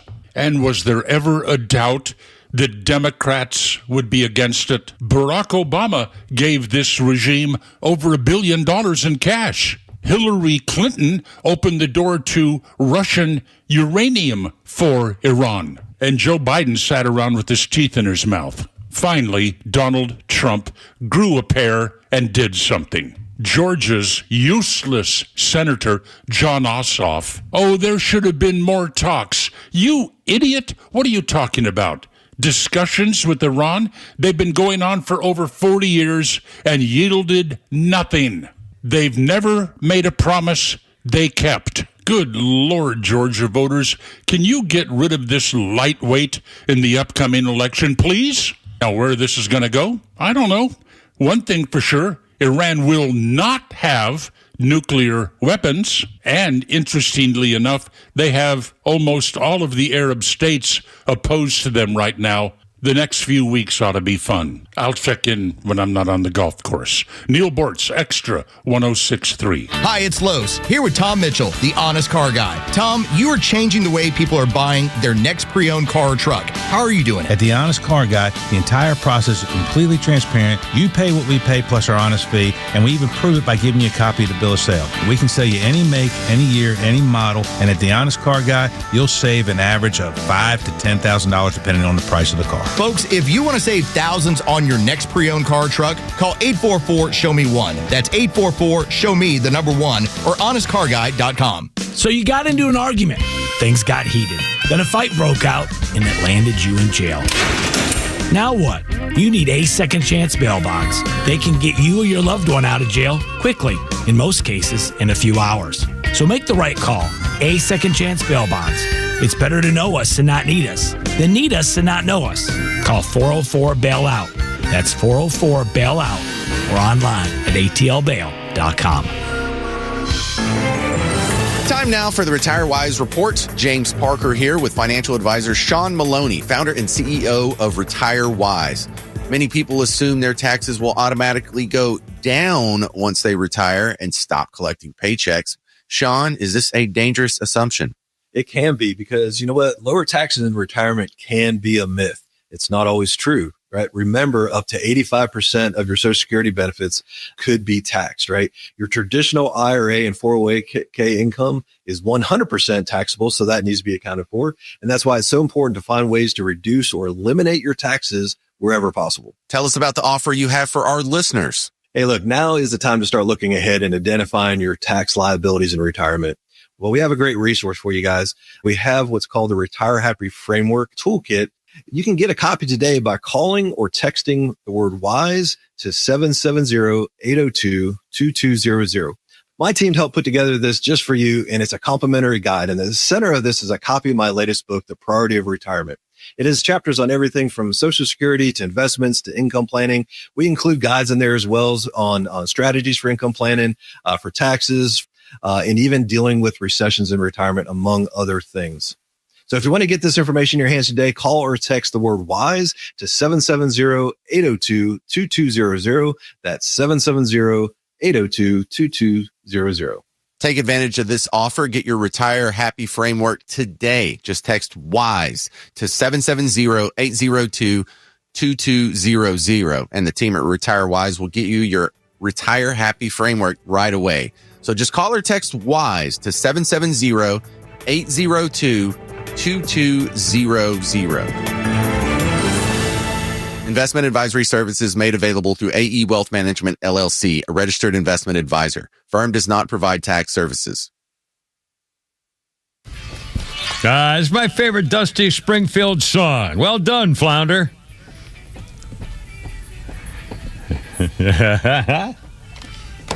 To let you go, you started something. Everything that you got a hold on me. There we go. It's Dusty. This was her first British hit in 1963. Dusty Springfield, I Only Want to Be With You. A big hit in America, too. She also had the big hit, You Don't Have to Say You Love Me, and a bunch of top 40 singles, about 15 of them, in the 60s, mostly, Dusty Springfield. Known for her peroxide blonde bouffant beehive hairstyle, heavy makeup, evening gowns, stylized gestural performances, an icon of the swinging 60s, Dusty Springfield died on this day in 1999. A long battle with cancer. She was only 59 years old. Dusty Springfield, the British singing star. I used to love this song on the radio. Cameron, Pete, and Flounder, how's it going? 421-404-741-1230, 741-1230. Our birthday and a musical birthday here today. John Cowsill is 70. John Cowsill from the famous family singing group, the Johns. In fact, a true story, they originally called themselves the Johns and then realized, aren't those the guys who get hookers? So they decided to call themselves the Cowsills. It was kind of a funny turnaround there for a second. John Cowsill is 70 years old. And let's see, on this day in history, news outlets report one of history's most famous cases of body snatching. Somebody stole the corpse of the revered film actor Sir Charles Chaplin from a cemetery overlooking the hills of Lake Geneva, Switzerland. Chaplin died Christmas Day, 1977. He was 88. 2 months later, his body was stolen. His widow, Oana, received a ransom demand of $600,000. So the police started monitoring her phone and watching kiosks in the area. She said, I'm not paying.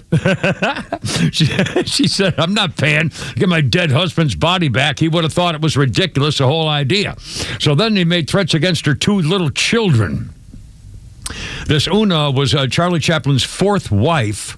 They were married when she was 18 and Charlie Chaplin was 54, and they had 8 children. When he was 54, he started having 8 children with this 18-year-old girl. They eventually arrested 2 auto mechanics. One of them got sentenced to 4 years in prison for stealing a corpse and threatening the widow. And the other guy got a suspended sentence because they say he didn't have much to do about it. Anyway, they reburied his body in a concrete grave. So nobody's getting it this time. Anyway, Kimmer, Pete, and Flounder, how's it going? 423, 404-741-1230, 741-1230. Let's see. Oh, for the record, this is kind of a weird thing. Oh, actually, 2 things. I was at Publix this morning. And I went up to the ATM machine, seeing whether, it's amazing. I put my little plastic thing in and it gives me money. It's unbelievable. Anyway, so I wanted to see if I was going to keep doing it again. And so I did that. And on the dashboard thing, what do you call it? On the keyboard place at the Publix of the ATM machine was something I posted on Facebook. And I think I'd also sent to you guys. And I'm going to read it now because I got to find it. Hold on a second. Here it is. And it says, if I can read it, it was a flower, a heart. It was a quilted heart. And it says, I hope it brings you joy. Take me home and enjoy. And I left it there, and I talked about it because I don't want to take it, leave somebody else. And Pete Davis, tell the little people what your reaction was when I put the video of me picking up this quilted heart showing love and affection for all the people who to take it home and be happy with goodness and loving from the Lord above with a quilted heart. And your reaction was, what was it as a minister? Always looking on the bright side. I said, well, congratulations. You just brought anthrax into the building. The fact of the matter is, everybody. I think this happened to me at the same Publix about a year ago, I guess, probably. So, but again, it's really a sweet, cute thing. It's a handmade thing, and someone is going to probably take it. Did you want to do your response after Pete said what you said? What did I say? I forgot what I said. I think it's AIDS. Yeah, thank God it's not AIDS. I've been hoping it's AIDS. The old HIV. Well, you know what? Nola Bell, because he's little bitty Jesuses, and puts a little note with them in a plastic bag and leaves them around. I've seen, well. That's like putting what do they put on Jeeps? Duck Jeep. Yeah. Well, the thing was, there's different reasons, and now the one that people up here are saying, if you're a guy and own a Jeep and someone puts the duck there, it's how many other guys you. Oh no, that can't be good.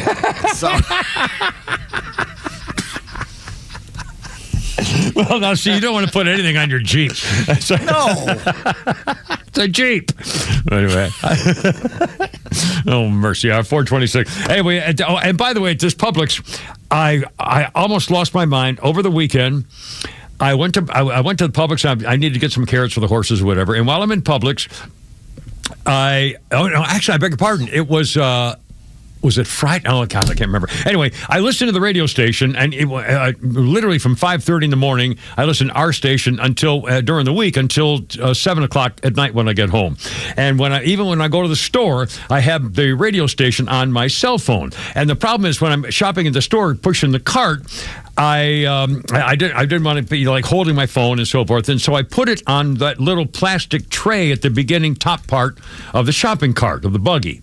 A little flappy plastic tray thing. So I put my phone on that, did my shopping, paid my stuff, put the cart away, went to my car, put the stuff in the car, and then unloaded made sure I had my wallet and my phone, and I didn't have my phone. And I thought, oh my God, I left my phone on a shopping cart at Publix in Alpharetta. And I said, oh no, I know it now. I'm thinking, oh God, if somebody found it, of course someone's going to find it. It's a shopping at Publix. My God, there's a million people there. And I said, oh, am I going to find an honest person? Are they going to say, here's your, or maybe they took it into the cashier and said somebody left it. I'm thinking, oh my God, what's going to happen? So I start sprinting I from my car. I think I left the door open in my freaking car in the parking lot, and I start sprinting toward the public to get back in the public, and I realized I have no glutes. I'm gluteless. I could barely make my hips move the right way in a sprint. I can't sprint anymore. It was horrible. So I'm and it must have been awful. And people look at, guy like me trying to run it, but your fanny's gone. You got no good push muscles left. There's nothing there. And so I'm trying, doing my best to look like a freaking idiot. And I finally get there, and I find the shopping cart, and the phone was still hidden under the flap in the rack of the public shopping carts. And I got my phone, and I said, thank you, Jesus, thank you, God, thank you, everybody I could possibly be, because it was nothing but bad thought. And I realized I can't run. I can do a little teeny jogging if I'm lucky, but I can't run. One time I'd finished playing a round of golf with some buddies and got in my car and went to take my buddy back home. And then I kind of looked down by my shifter, and I'm like, where the hell's my phone? Yeah. And I'm like, oh, no, I left it on the golf cart. Somewhere? No, I left it on the golf cart. Oh, even worse. So I went back there, and they're like, we've already given that golf cart to someone else. I was like, oh, great. I was like, can I borrow a golf cart to go get them? Yeah. I had to drive 9 holes. Backwards. Went backwards and found them. To find them. And they didn't even notice it was in there. I was like, is there a phone in there? And they're like, I don't think so. And they're like, wait a minute. Yep, there's one right here. Holy So I got lucky, too. Yeah. A few weeks ago, I was up here messing around, and I left it on a bench and walked away for about 10, 15 minutes and realized it was gone. Went back downstairs, and there was an older couple there, and this older lady was looking at it, and I said, you found my phone. She goes, I was trying to figure out how to unlock it so I could page you. That was just the nicest thing. Yeah. Isn't there a thing you can put on your computer to find your phone? What you should do is have a friend put the Find My Phone thing on their phone, so you can always call them and say, "Where the heck's my phone?" Yeah, but you can't call them. You got to Facebook, or you got to email them or something. Have somebody that has it on their phone as well to look for yours. Yeah. And I mean, it's not the first time it's happened too. But it was funny. I realized I can't run. I used to run 26 miles without stopping. Okay, 26 miles for less. And now I could barely make it. Like 120 yards in the parking lot of Publix without realizing I Excuse me, sir, you all right? You need to sit down there? If I'd have been in my 20s, I'd have said, sir, let me take, what do you need? Let me help you out there. Oh, I hate this. All right, 4:30. Come here, Pete and Flounder. We're at war and everything's going to be fine. And we'll get the latest here coming up, too. All right, look out.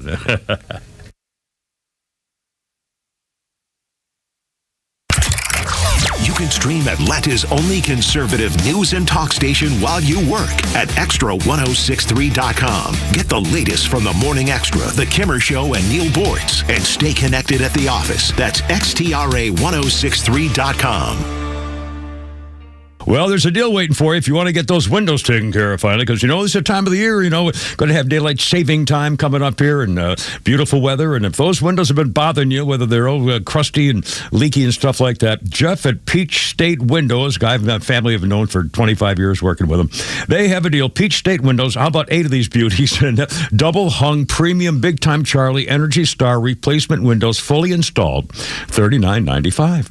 8 of them under $4,000 installed, and you can get, how about 0% financing for 12 months? And by the way, people joke about, hey, Kimmer, do I have to get 8? No, you can get 15 if you want. You get 7, you get 2, you get anything you want. I'm just telling you, this is a special deal for 8 of them. It's just really amazing. The big national brands who do like stringers and stuff aren't going to beat that deal. Here's a number for Peach State Windows, 770-485-8011. You don't have to put it off anymore. 0% financing for 12 months. Holy cow. Trust and improvement and make those uglies go away. PeachStateWindows.com. Ain't nothing beats the cozy comfort of a warm fireplace on a cool Georgia night. Tug here for Chimney Solutions. But before you light that fire, make sure the chimney's clean, safe, and ready with my friends at Chimney Solutions. Did you know that a dirty and damaged chimney could lead to dangerous carbon monoxide leaks or even chimney fires? Don't take that chance. Chimney Solutions certified technicians use state-of-the-art equipment to ensure your home and family are protected. Chimney Solutions, keeping Georgia homes safe, warm, and beautiful for over 25 years. I'm Rick Jackson. My dad abandoned us. My mom was an alcoholic, so I left the projects. Shoe shining, ticket scalping, vacuum sales. I found purpose in work and built a $3 billion business. Like President Trump, I don't owe anybody anything, and like you, I'm sick of career politicians. I'm running for governor to lead America in criminal deportations, to cut income taxes in half, freeze our insane property taxes, reform the system so that anyone who can work will work, and not just sit around binge watching Netflix and eating Cheetos. I'll let law enforcement do their job. And if you're caught helping a child change their sex, you're going to jail. I'm Rick Jackson, and I'll get these done. Paid for by Jackson for Governor, Inc. Hey, it's Drake Baldwin. Everyone knows my winning team on the field, but when there's no hot water, I need a win at my home base. When it comes to plumbing, my winning team is Superior. Superior Plumbing is there whenever I need a leak repaired, toilet replaced, or a water heater installed. For over 40 years, they've been Atlanta's go-to plumbers. And Superior is still locally owned. For Superior, there's no job too small. For Superior, the honest one, call 770-422-PLUM. Help elevate your company's pride with workplace tips from Cintas. The right workwear helps your team look and perform their best. Cintas has work apparel for almost any job imaginable. Your team gets garments that are breathable, comfortable, and hold up to any job. Cintas even handles laundry and delivery every week with no upfront investment. It's all part of Apparel Plus from Cintas. Learn more at Cintas.com. No. See, it's only really one story to it. Welcome to the Kimmer Show halftime update. Had a chance to pause now to honor all the stories Kimmer didn't get there were a lot of, in the morning. May they rest in peace. I was going through until tomorrow's stack. Overnight, all the stuff. There's a lot listed. 9 stories. Well, at you least wanted I held back. 9 I held back stories. a lot. I know. I held back. You have done 3 of them. Well, the big one is the big one. Well, it's the taking big up all the time. I know, it's true. You get a pass today. Well, there you go. Well, it's very kind. Kimber, Pete, and Flounder, and you're on 106.3, and it's Monday, and we're at war, and I'm glad he's doing the right thing, and that's the way it goes. And again, actually, I have a couple of comments about the way Donald Trump has said some things, and we'll get to it all, and I hope you're happy to join us, too. First of all, a little birthday thing here. Oh, my goodness, I didn't write one down. I can't believe I did that. Let's do this. Daniel Craig's birthday. 58 years old today. Daniel Craig, James Bond, his 5th and final movie, No Time to Die, came out in 2021. Daniel Craig held the role longer than any other 007. Daniel Craig's first Bond movie, 2006, last in 2021. Daniel Craig also, he was great in Road to Perdition, which was a very hard, tough movie. Also Munich, which is also, talk about a hard, tough movie. Yikesy. Daniel Craig in that, also 58 today. Also Knives Out. Was that Ana de Armas' first major outing? It's the first time I saw her. Yeah, it was that. Yeah. And boy, is she! I mean, she's everywhere now. And she's, when I saw that movie, I really liked it. I didn't think I would. He had a weird character, but really is a good movie. And she's just adorable. I mean, she's just, not like a knockout Marilyn Monroe type, She is. But she's just now adorable. She's a knockout. Yeah, now she's a knockout. She was in that one of the Bond films as well. And she was in Blade Runner, the sequel to Blade Runner, where she's unbelievably beautiful. Well, she's now in the new John Wick movie. Yeah, number she's 3. got her own ballerina thing going. Yeah. And Daniel Craig, what was I going to say about Daniel? He was in Girl with the Dragon Tattoo. Also, it was a great role. Well, no one saw that one. He's done 3 Knives Outs now on Netflix. Really? Are you? Yeah. Oh my God! A follow-up to the as it a family thing on what's the themes? I wonder. Different mysteries. Different murders. Okay. I'll be done. There's been a murder. Daniel. The murderer is in this room. Yeah, the roll drawer. So, can I give a shout out? Yeah. Driving around. Yeah. Over the weekend and came across this little place. It used to be a church, and now it's a place you can buy bread. They make their own bread. And cool. They brought it up. There's a place in Woodstock that makes their own bread, and I forget the name of it. And they got their idea from that, and they've come up here on 1638 Loving Road near Morganton. It's called First Fruits Fannin. And not only do they make their own bread, cupcakes, and stuff like that, it's wonderful. They actually have a little thing where they feed the homeless up here in Gilmer, Fannin, and Tennessee. Huh. And they have a little mission thing going out there, and it's called First Fruits Fannin, and they got fantastic bread. Just what kind of bread? Is it sourdough? Cinnamon raisin bread. They got chocolate cherry cupcakes and stuff like that. And it was muffins not cupcakes, muffins. I keep calling them the wrong thing. But it's just amazing what they do in this little bitty place. Now, do they chop the tops off the muffins and then make the homeless people eat the rest of it? Or, like in Seinfeld? Basically, yeah. They're working behind the mission. I don't know what they were doing there. Just the tops. Remember the muffin? Just the tops. Just the tip. Just the tip. But make them feel it. Hey ho! Hello. Hey Yankee. 4:37. By the way, I do have an interesting little history thing here for you, if you don't mind. On this day in 1955, on a bus in Montgomery, Alabama, Claudette Colvin is arrested for refusing to give up her seat, and it started. Wait a minute, Claudette Colvin? Who the hell's Claudette Colvin? Claudette Colvin was 15 years old, and she was on a bus with some of her black friends from school at the age of 15, and the bus driver said, no, you got to get off. You can't sit in those seats. It's for white people only.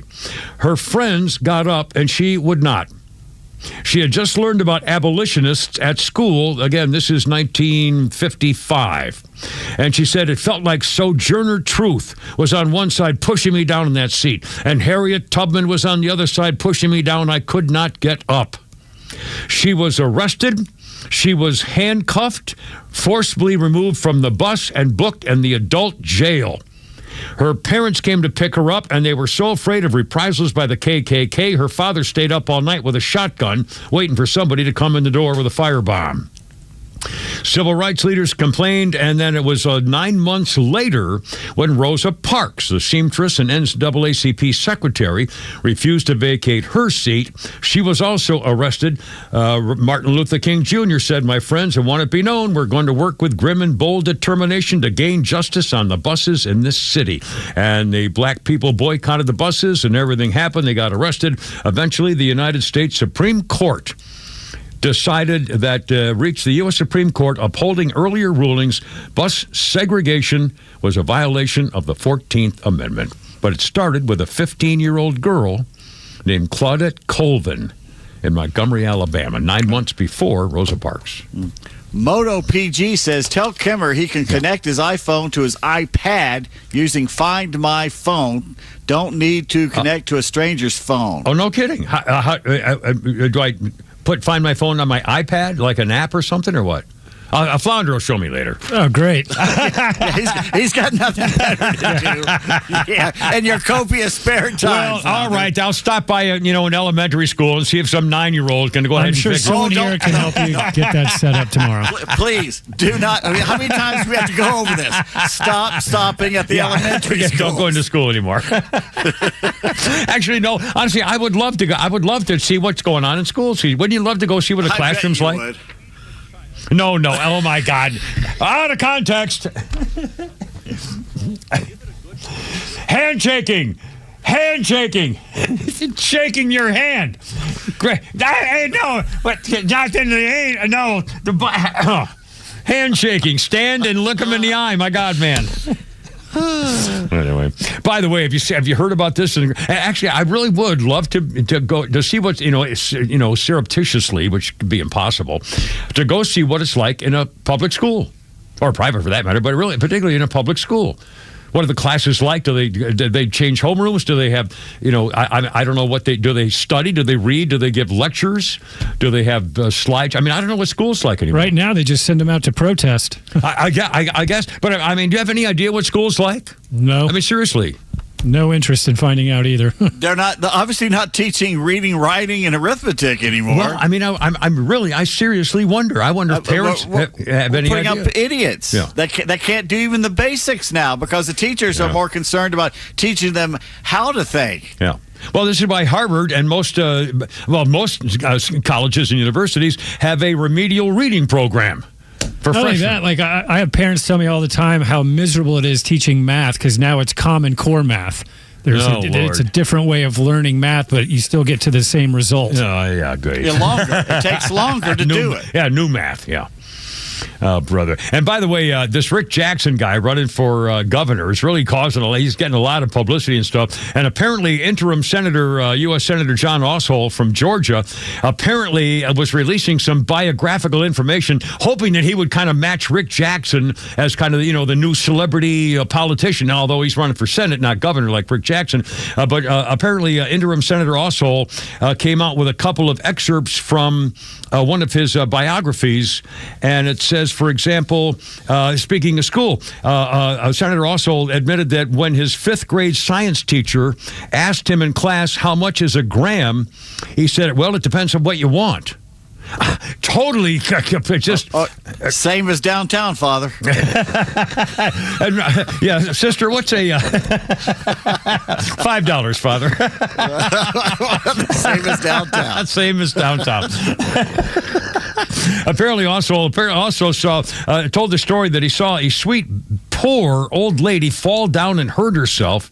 Well, he assumed she was poor because she only had $4 in her wallet. So again, the senator trying to, relate to the common people isn't working out too well. 443, Kimmer Peyton Flounder. And let's see, so New York Times has done it again. Here, speaking of the liberals complaining about Donald Trump trying to take care of Iran's nuclear capability and the missiles, the New York Times described Ayatollah Khamenei, quote, Ayatollah Ali Khamenei, the hardline cleric who made Iran a regional power, is dead at 86. With his spectacles, Palestinian kaffifa, long robes, and silver beard, Ayatollah Khamenei cast himself as a religious scholar as well as a writer and translator of works on Islam. He affected an avuncular and magnanimous aloofness, running the country from a perch above the jousting of daily politics. The New York Times. What the hell are they? The Washington Post. The Washington Post says he liked, Les Miserables, and he, this and that. With his bushy white beard. Here's the New York Washington Post. With his bushy white beard and easy smile, Ayatollah Khamenei cut a more avuncular. They both use avuncular. Cut a more avuncular figure in public than is perpetually scouted at. I mean, when's the last time you used avuncular? I'm not even sure what that means. Drew says, New York Times, I'd just like you to do the same thing you did with Rush Limbaugh. Remember Rush Limbaugh's headline in the New York Times? Limbaugh dies at 70, turned talk radio into a right-wing attack machine. Yeah, they did the same thing with Charlie Kirk. Yeah.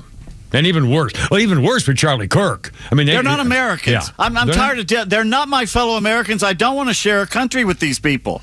I don't want them making laws that I have to follow, or influencing people that do this. The hell with them. Well, I'm really getting more and more pessimistic. Even with what Donald Trump has done lately, you would think that, the country would say, boy, this is all at least going in the right direction, anti-war, solving nuclear issues, stuff like that. But again, I think we've lost. I don't see how we're going to reunite families based on the hate for, and it's not hate for the politics of one against another. It's all starting with the hatred of Donald Trump. It just foments itself into a hate for his politics. But his politics are but again, it's all of a sudden now people who follow Donald Trump are now the enemy. So it's more than it just got bigger and bigger and bigger.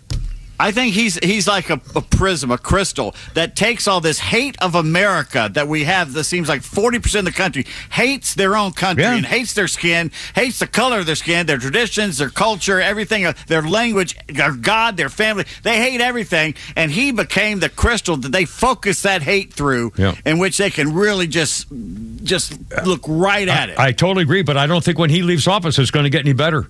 No, because now the hate is. It's just going to have to find another thing to focus on. It's got a whole new rhythm. It's like it's tumbling down the hill. We've already lost America's young women. We've lost a whole generation of women. I mean, think about it. Two or three generations ever since the 60s. Seriously, since angry, vicious, hateful, unsatisfied, unhappy, afraid. They're unhappy is what it gets down to. Yeah. They're miserable. Unhappy.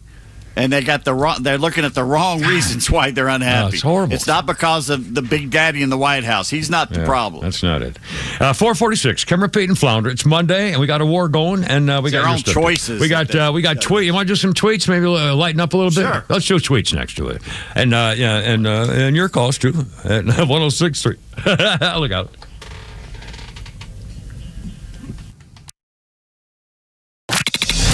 president has drawn a clear line. Law and order must come first, and surrendering to mob pressure just invites more chaos. As these complicated stories unfold, you need the most trusted local and national voices of Extra 106.3 to make sense of it all. And most importantly, how it affects your family and your community. Proud to be Atlanta's only conservative news and talk station, Extra 106.3 FM and the Extra app. For a lot of drivers, the question isn't, should I buy a Toyota? It's, where should I buy it? Because the dealership matters long after the paperwork is signed. My good friends at Marietta Toyota, well, they've built their reputation the right way. Trust, consistency, and of course, most importantly, taking care of the neighbors and customers for over 50 years, proudly serving the Marietta area since 1975. You get real selection, straightforward answers, and a team that respects your time. Here's the difference most dealerships don't include. Every new Toyota comes with our nationwide lifetime powertrain warranty. That's valid for unlimited time and unlimited mileage for as long as you own your Toyota. That's long-term confidence backed by Toyota quality and supported by a full team here after the sale with service and genuine Toyota parts on Cobb Parkway South. It's time for you to visit Marietta Toyota on Cobb Parkway South, about 3 miles north of Truist Park. Marietta Toyota. We've been here and we'll be here for you. Nationwide lifetime powertrain warranty included with every new Toyota purchase. See dealer for coverage details, exclusions, and requirements.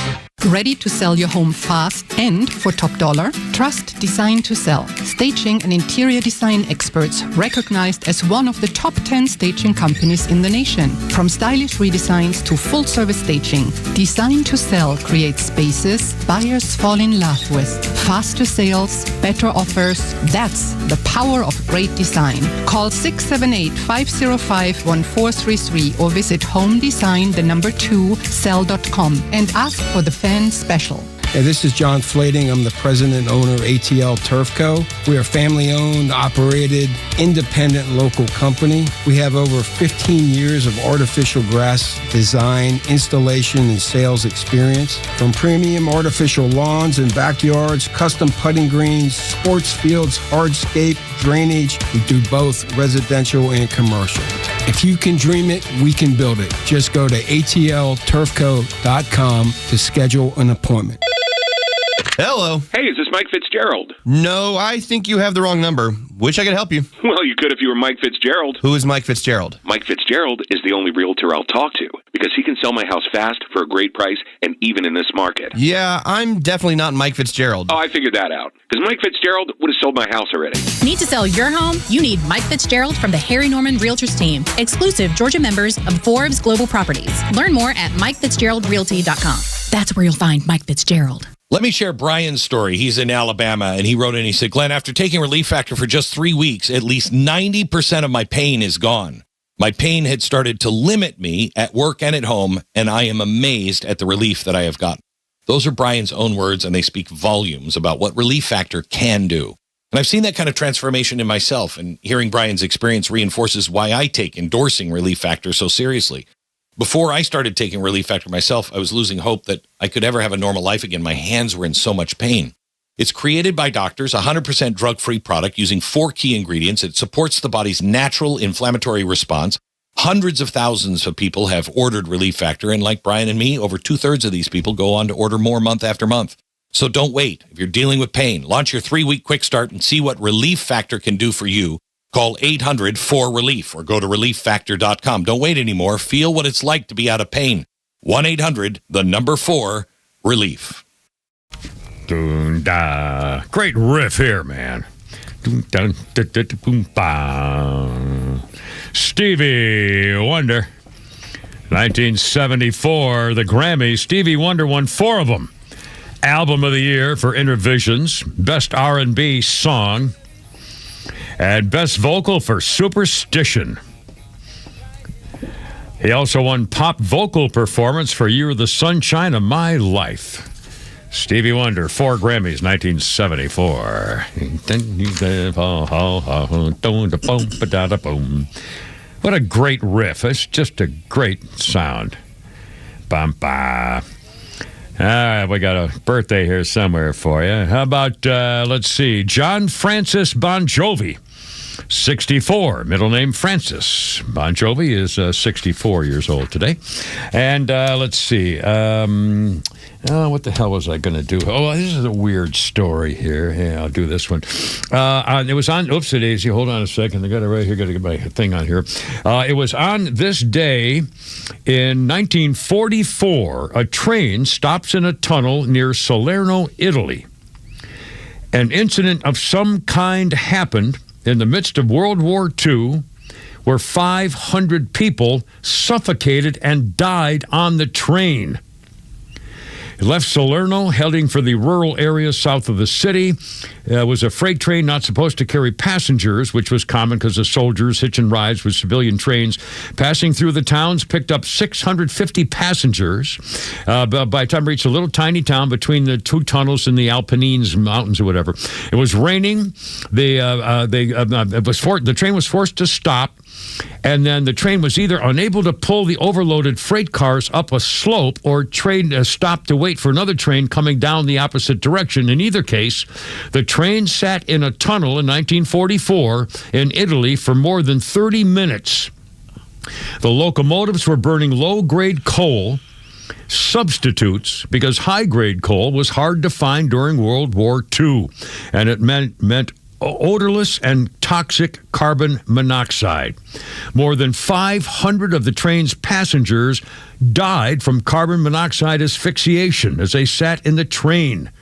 The government tried to keep a lid on the story, and it was the most worst unusual rail disasters of all time, and became less than 2 months after a train wreck in the Toro Tunnel in Spain killed 500 people there, too. Good grief.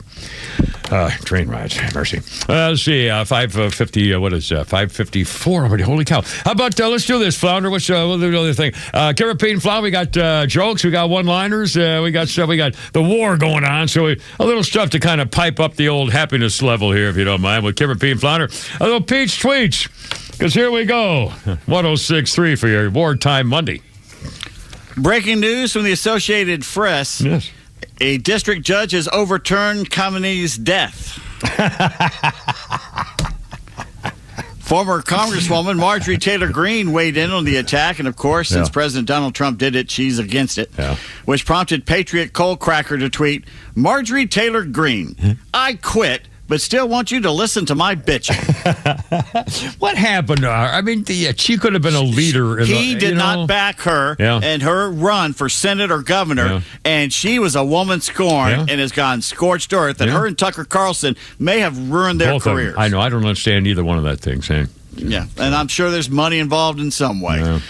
Sean points out that over the last week, liberals have taken the side of Canada over our U.S. Olympic hockey team, taken the side of illegal aliens over American citizens in Congress, and taken the side of the death to America Iranian regime over the United States. Yeah, that's Democrats, yeah. Roseanne Barr tweets, if you're mad that women are gaining freedom, you may be a piece of shaving cream. Secretary of War Pete Hegseth tweeted, if you kill or threaten Americans anywhere in the world, as Iran has, then we will hunt you down and we will kill you. Our warriors are the best in the world, and they are fully unleashed to achieve our objectives. May God's providence protect them in this vital mission. In fact, we'll hear a little godlike thing from him later on this afternoon. And I love the fact that he doesn't say we have American servicemen. We have war fighters. That's what he calls them, war fighters. I love it. Abe Lopez tweets, Ayatollah Khomeini is now eligible to vote as a registered Democrat in the upcoming midterms. Kurt Schlichter tweets, it will never not be hilarious that the same weirdos who walk around dressed as handmaidens are now collectively wetting themselves because President Trump killed the guy who literally made women walk around dressed as handmaidens. Yeah, where's your white hat, honey? And on Dr. Seuss's birthday here today, we honor with some of the children's books who didn't become quite bestsellers, such as The Little Sissy Who Snitched was one that wasn't a big time. Some Kittens Can Fly. And Daddy Drinks Because You Cry. Again, these were not some of the biggest sellers of Dr. Seuss. All right, there's my little thing here. Caribbean Flounder, 456. Holy cow. All right. A little Flounder's funny. Here we go. Speaking of math. We're doing homework, too. Our daughter's starting to bring it all home. Homework's fun. First and second grade was awesome. Third grade, you're like, okay. They throw some stuff in, you're like, oh, all right. It's, okay. Learning it earlier than we used to, huh? I don't even know if that's true, but she brought home Common Core math. That's fun. It's a new math they invented. No heads up, just give it to parents that never learned it. It's just a whole new. I mean, it's unbelievable. Why when they bring it home, you got to watch a 40-minute YouTube video on Common Core math. I don't even understand it. If you know it, if you don't know Common Core, it's just a new math. And the goal of Common Core is to use one sheet of paper for every problem. You just want to keep breaking the problem down. You put the problem at the top, and it just keeps going. And then what's even funnier is you see old math in the middle of it. As you break it down, old math gets in there, and you're like, oh, just do that at the top. I don't even know what we're doing. And it's not like old math isn't working. I mean, old math's doing, I don't get incorrect change everywhere just going, this stupid old math. It's a long way to get at the same answer. I told my wife, I go, it feels like if you knocked on my front door and I opened it, and you say, can I come in? And I was like, do you mind walking in and coming in through the back door? And you'd be like, does the front door not work? I'm like, no, it works. I use it. A lot of people still use it. But the new way is to go jump the fence and come in the back and meet me at this same spot. Nate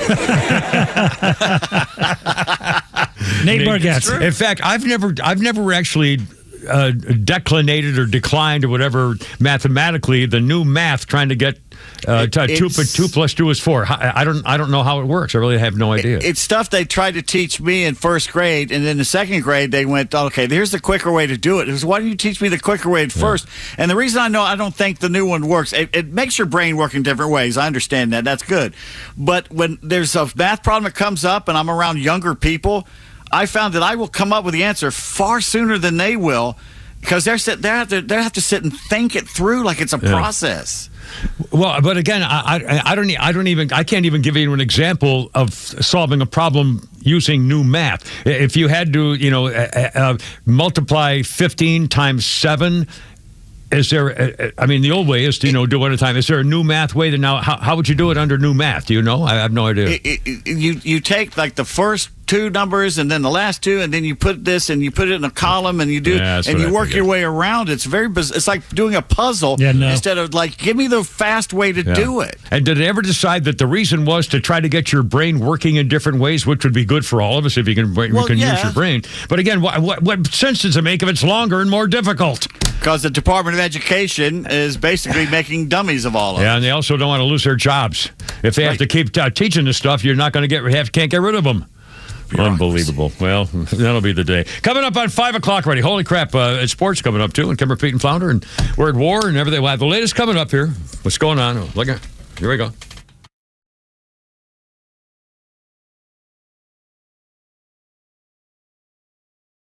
The Morning Extra, every weekday morning from 6 to 10 on WFOM and W292 EV Marietta, a Dickey Broadcasting Station. Extra 106.3. This is a Fox News alert. 2 more American lives lost. I'm Lisa Brady. Central Command just confirming that at least 6 U.S. service members have been killed since Operation Epic Fury began in Iran after 2 service members previously unaccounted for were found dead in a facility that was struck during Iran's initial attacks in the region. Secretary of State Marco Rubio says the operation is targeting the missile and drone programs Iran was hoping to use as a shield for its nuclear program. There would come a point where they have so many conventional missiles, so many drones, and it can inflict so much damage that no one can do anything about their nuclear program. That is what they were trying to do. Just before a briefing with several top congressional leaders, Rubio telling reporters there was an imminent threat from Iran. Imagine a year from now or a year and a half from now the capabilities they would have to inflict damage on us. It's an unacceptable risk, especially in the hands of a regime that's run by radical clerics. Also arguing that President Trump did not need approval from Congress to attack Iran. Some lawmakers aren't so sure. And Colorado Democratic Congressman and veteran Jason Crow tells Fox, while the regime is horrible, the analysis shouldn't stop there. Because Americans that can't afford to buy homes right now, can't afford their groceries, can't afford their health care, want us to go that second step and ask that question, do we have to use the military for everything? Or can we end this cycle of endless conflict? President Trump, though, calling this the last best chance to strike, adding the operation could last several weeks or more. Right from the beginning, we projected 4 to 5 weeks, but we have capability to go far longer than that, we'll do it. He also has not ruled out boots on the ground. The president also says annihilating Iran's navy is part of the goal. Iran threatening ships in the Strait of Hormuz, a critical passage for oil. Oil prices surging past $71 a barrel. Natural gas prices in Europe hit harder after Iranian attacks on a major supplier in Qatar. America is listening to Fox News. Following the attacks on 9/11/01, FDNY firefighter Daniel Foley assisted in the rescue and recovery efforts at Ground Zero. Daniel spent months and months searching for victims. Now, Daniel's death was the direct result of 9/11-related cancer. He leaves behind his wife, Carrie, and their children. Tunnel to Towers paid the mortgage on the family's home. Join us. Donate $11 a month to the Tunnel to Towers Foundation. Go to their website, the letter T, the number 2, the letter T.org. A small business affirmation from Progressive. Bakery owners, you will be loved today. Every pastry will be flaky. Your cake will make a child's day. Your delivery van won't get sideswiped by a distracted garbage truck driver.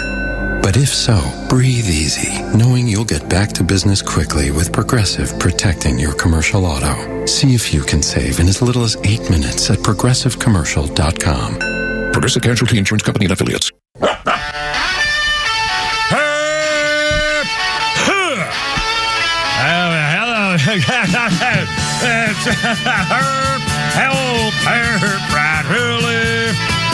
Hello, oh, look at us so active.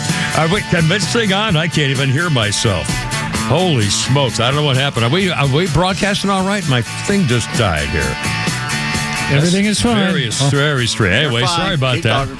Oh my goodness. Well, it's war. I didn't know. Oh my, this is really, really strange. I just died entirely. I got no sound. Stop touching it. I'll come in there and just talk. Absolutely no headphones. What the hell happened here? Is there a? Oh my! It died. It's blank. There's no lights on or anything. Well, I assume you can hear me.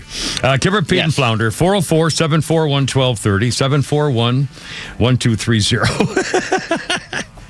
There we go. Oh God, there you go. Now this is blinking. Is that bad? Oh, don't be upset. I don't know. I don't know if is that a thing or not. Okay, I can hear myself fine, so we should be okay. I don't know what that does. You're fine. All right, thank you. Well, take it easy. No, I'm just saying, you're fine. We can hear you. Okay. Anyway, here we go. 504. Our number is 404-741-1230.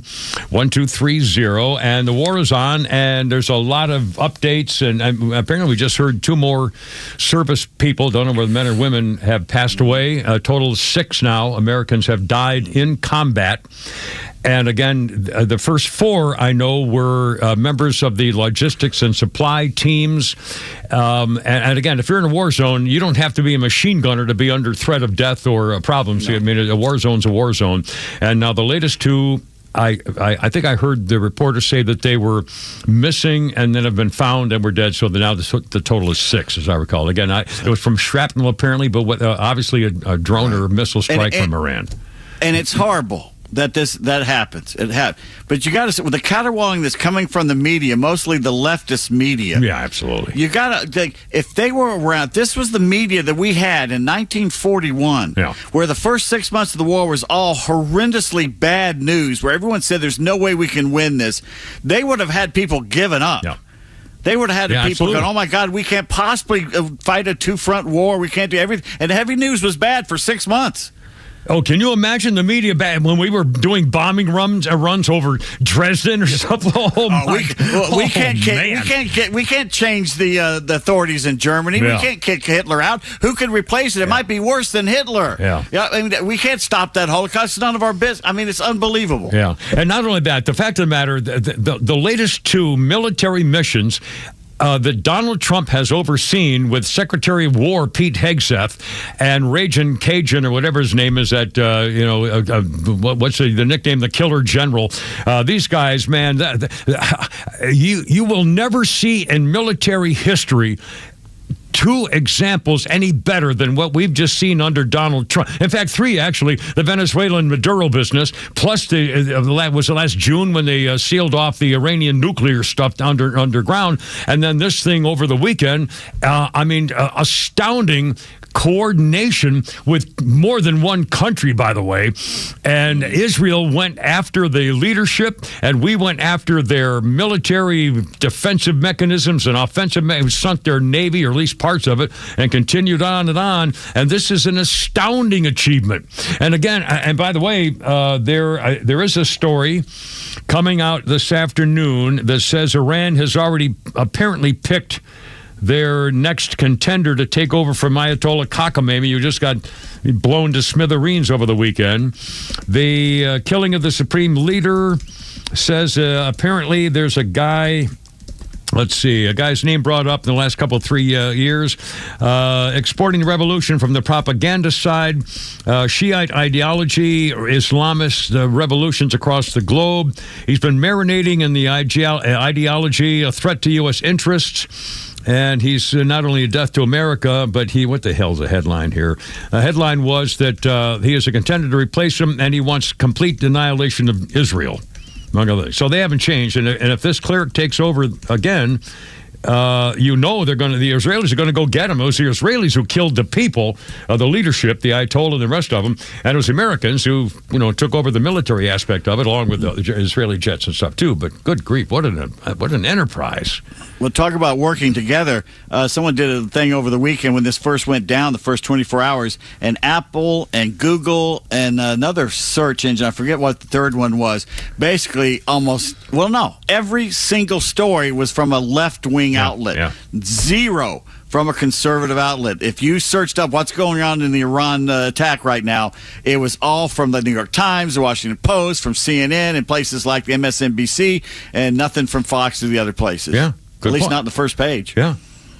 The media is the enemy. The media is your enemy. Yeah. It is not here to help. And Donald Trump, and actually I'm going to take a tiny bit of an issue here with President Trump. I saw a couple of his speeches at home before I came in here to the studio, and Donald Trump basically warned America in a very somber note. He said, sadly, there will likely be more deaths of Americans before it all ends. We will avenge their deaths and deliver the most punishing blow to the terrorists who have waged war. And then, when my problem, again, in a thing like this, and again, I don't want to harp on this, but when Donald Trump goes off the teleprompter, sometimes I don't think he realizes what he's saying. As I don't have the exact phrase, I was too shocked even to write it down, but at some point in his comments, you can tell when he goes off the teleprompter, and Donald Trump said, sadly, there will likely be more before it ends. And then he said something like, it's just the way it goes. And I thought to myself, well, whoa, yeah, that's not comforting. And again, it's not that he can't help it. He wants to add more of a human interest to it. But then he says, and it's just, it's just the way it is. It's the way it goes. And I thought, God, that's not really what he meant to say, I'll bet you. And it just, bothered me. And if it bothered you, I put it aside. It's not a big deal. But again, this is serious stuff. And I hate, he did the same thing with the Medal of Honor ceremonies today, too. He kind of goes off thing to, and it just, I think it kind of spoiled the moment. He just stick to this. This is very serious stuff here, and you can't just tell Americans, well, it's the way it goes, happens.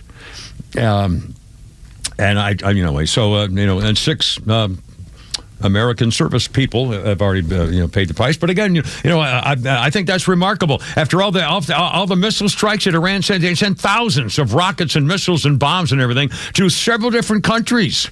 Hell, Kuwait shot down 3 of our planes by mistake because of all the. So it's amazing, and the pilots all got out. But it's amazing all that happened here. That honestly, only 6 Americans have been killed. Well, here's something that wouldn't have happened in the past. When one of our planes was shot down in the Middle East, the crowd that ran to, one of them was a female, by the way, ran to her and helped her, like, what can we do? How can we help you? And she's like smiling and everything, and they're like trying to help. Yeah. Where in the past they would try to tear them apart. That's right. And there's still an element in Iran. I mean, it's still Iran.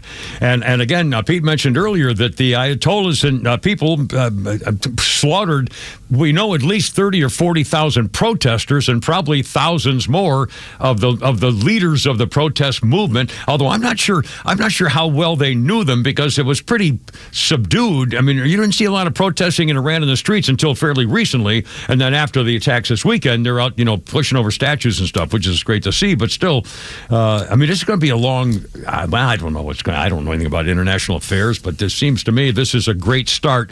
And if he has eliminated their nuclear capability, and again, I thought. I'm sorry. Well, you were Sorry, phone call.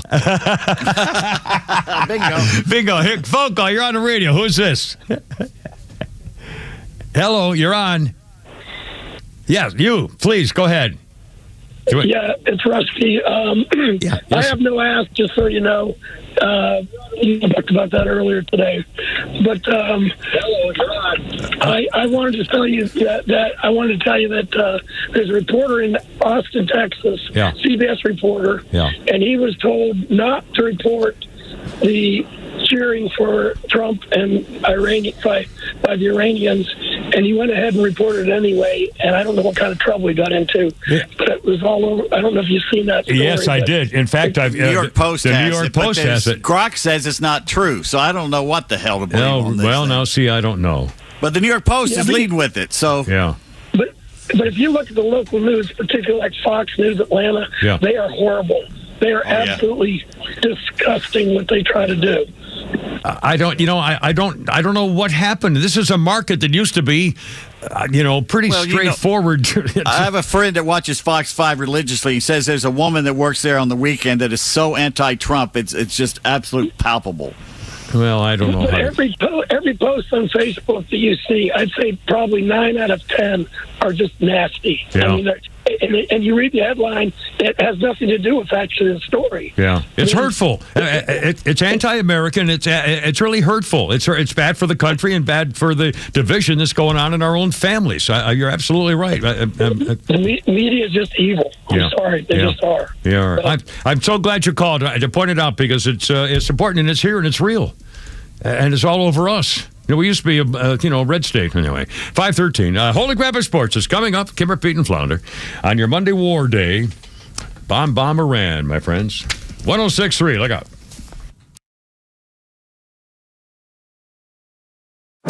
The Morning Extra, Neil Bortz, and The Kimmer Show are all online for you anytime at thepodcastpark.com. Plus all of Extra's exclusive podcasts like Ben Burnett, Janelle King, and so much more.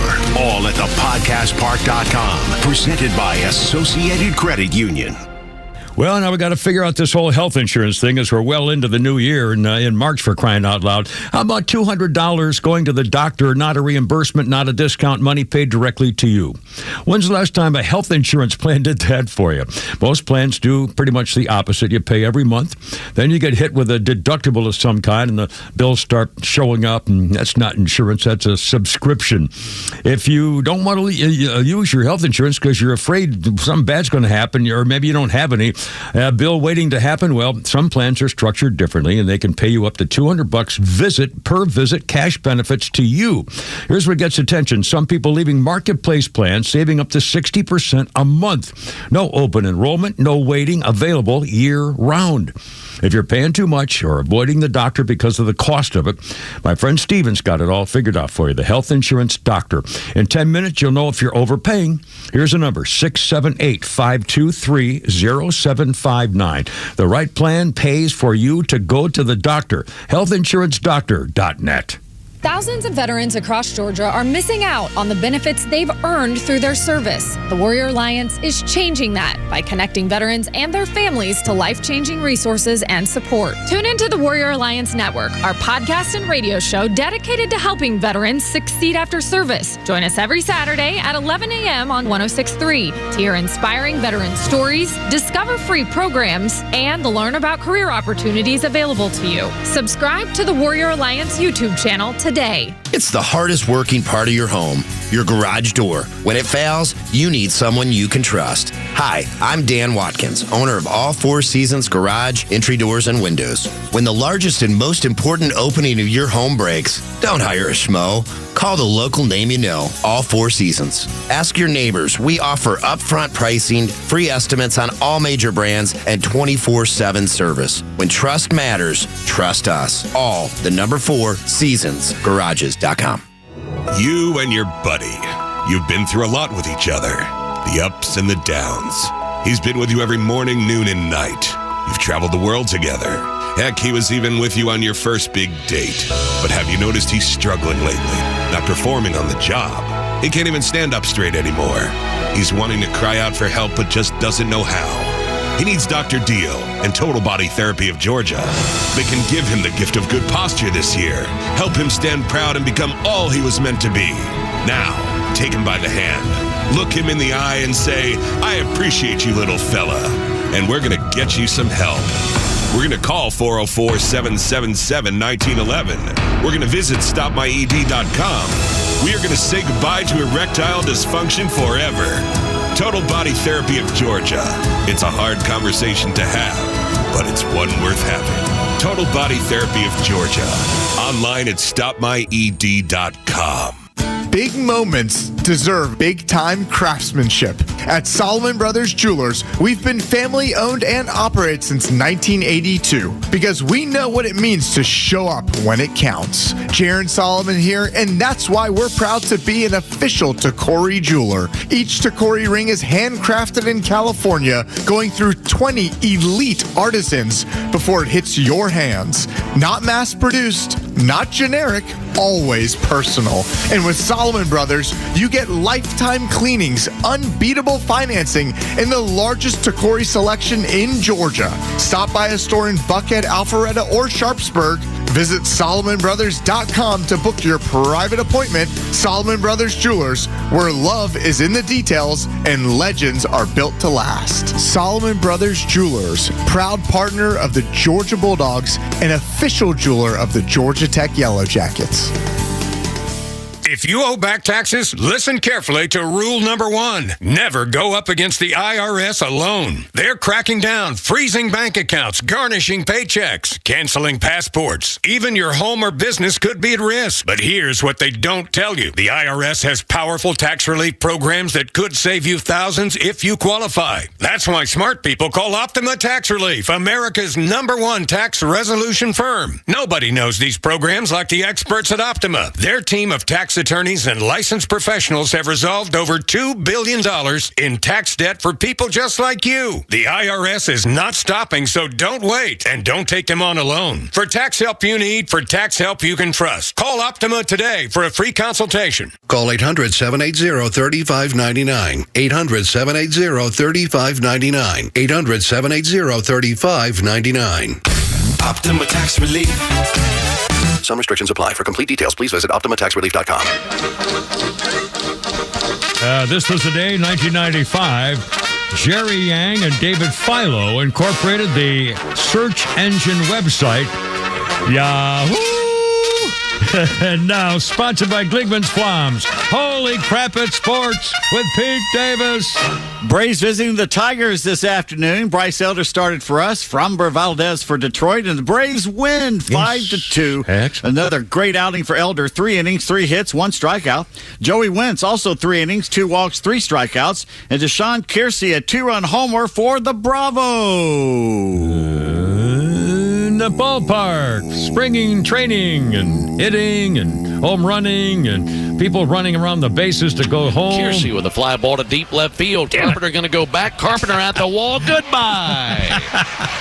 2-run home run by Deshaun Kiersey. Ben Ingram. I would be a short one. I'm trying to catch my breath.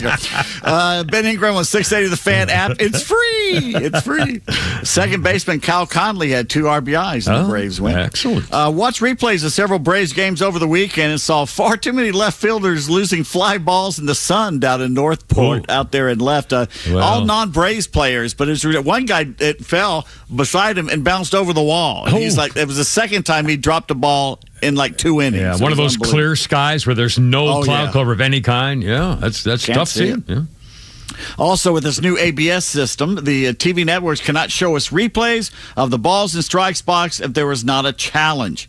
The reason they say is not to cause second guessing of the umpire's calls.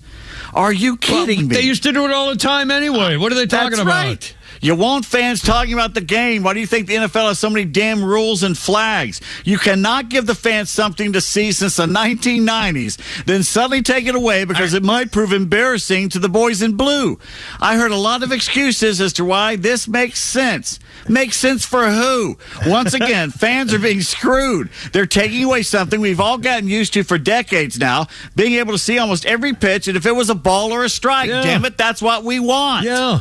And, you know, in fact, I have to admit to you, when I first saw that little box, I thought, oh, my God, they're putting a box in the middle of it. And I thought, wait a minute, I really like this.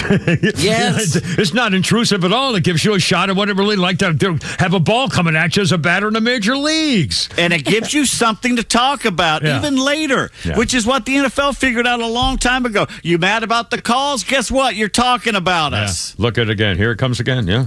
Unbelievable. Only Major League Baseball would do something that stupid. Yeah. You know, sad note, former umpire Bruce Fremming, who had his share of run-ins with Braves manager Bobby Cox back in the day, has passed away last week at the age of 86. As an ump for 37 years, Fremming the third most games in Major League history, with 11 of them no-hitters. Wow, so young. The Montreal Expos tweet, due to unforeseen circumstances, Ayatollah Khamenei Bobblehead Day, April 12th, has been canceled. Montreal.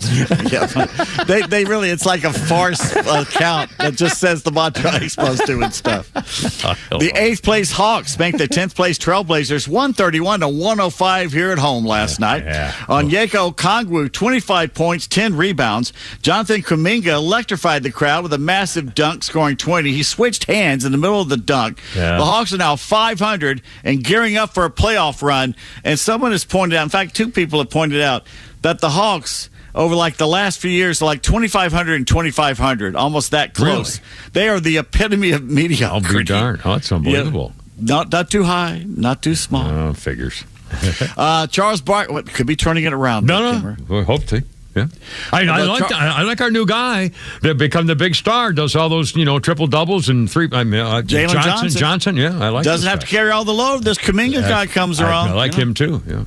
Charles Barkley is sick and tired of having to navigate an endless slew of streaming services just to find a damn game he wants to watch, just like you, sir.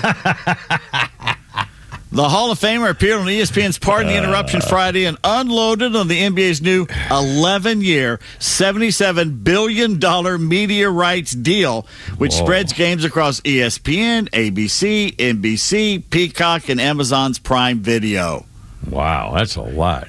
Says it's so difficult for fans to find the games now. I think we've done a disservice to the fans and to the game. We've got to find a way to let the fans know, because the fans are the backbone and we want to support these networks. I'm telling you, it wasn't at first, and now it has become a sheer pain in the butt to find when you have to look for not only baseball, but basketball and football and hockey and soccer, and there's 100 different ways to do it. You're absolutely right. I'm the biggest complainer of it because my whole generation, I think, is probably much like me. You know what?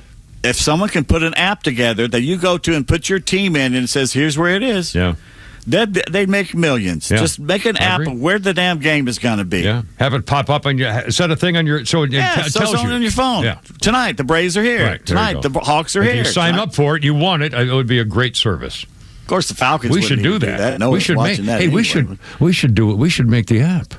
We could. Don't tell anybody else to take our idea. You can't even get Netflix on your TV. I got a pilot buddy, Kevin, and Mike. I'll bet our crackhead engineer Mike will help us on this too. I'll bet we could do it. Mike could do it. We could do it in our own app. Let's do that.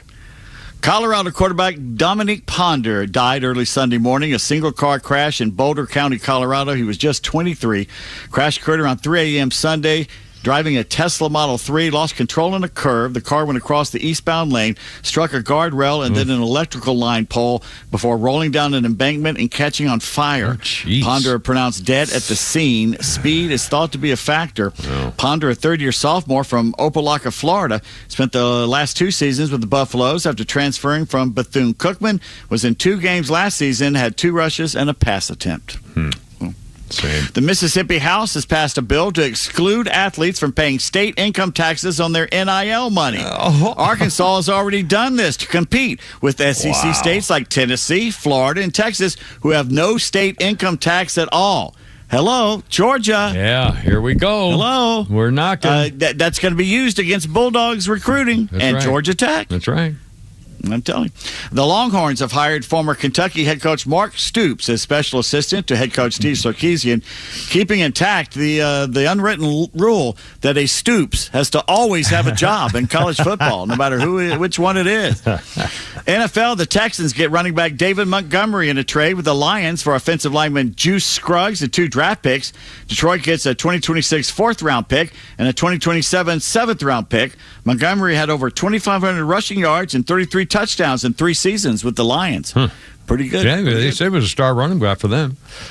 Tyler Reddick's win at the Circuit of the Americas in Austin, Texas on Sunday makes him the first NASCAR Cup Series driver ever to win the first 3 races of the season.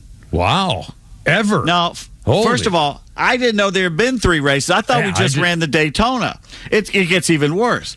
Driving a Toyota co-owned by Michael Jordan, yes, another three-peat for MJ. Oh, my lordy. Reddick won the season-opening Daytona 500 and was victorious a week later. Where was the second race of the season, Kimmer? Oh, man.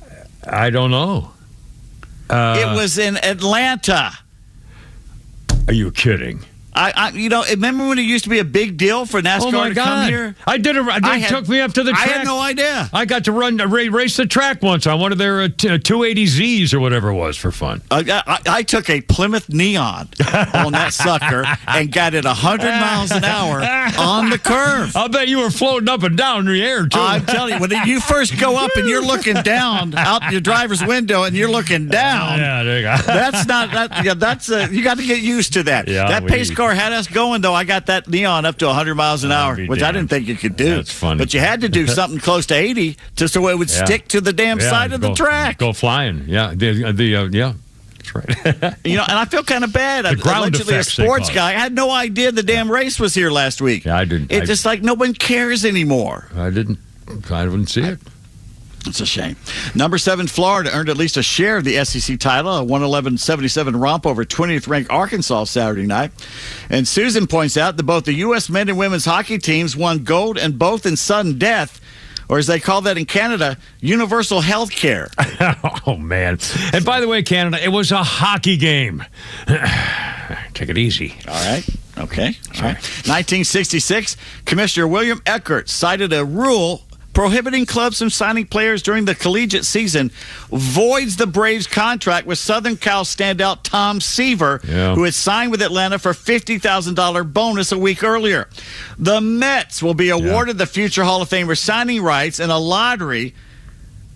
Yeah. It's funny how Tom Seaver ends up with the Mets and not the Braves. Eckert didn't even need a frozen envelope. Hint, hint. Yeah, that's right. Please. Yeah. 1968, 19-year-old American wins her 3rd consecutive World Ladies Figure Skating Championship in Geneva, announces her retirement, turns pro, eventually goes into braiding broadcasters around the country. Yes, indeed, that was Peggy Fleming, including friend of the show. The Kimmer who she told me I was going to die in fond fire and I would never be successful, and she hated me. And 1989 at the Mets team photo, Darryl Strawberry throws a punch at Keith Hernandez in a dispute over salary. This leads Sports Illustrated writer Steve Wolf to comment, "It's the only time Darryl Strawberry hit the cutoff man."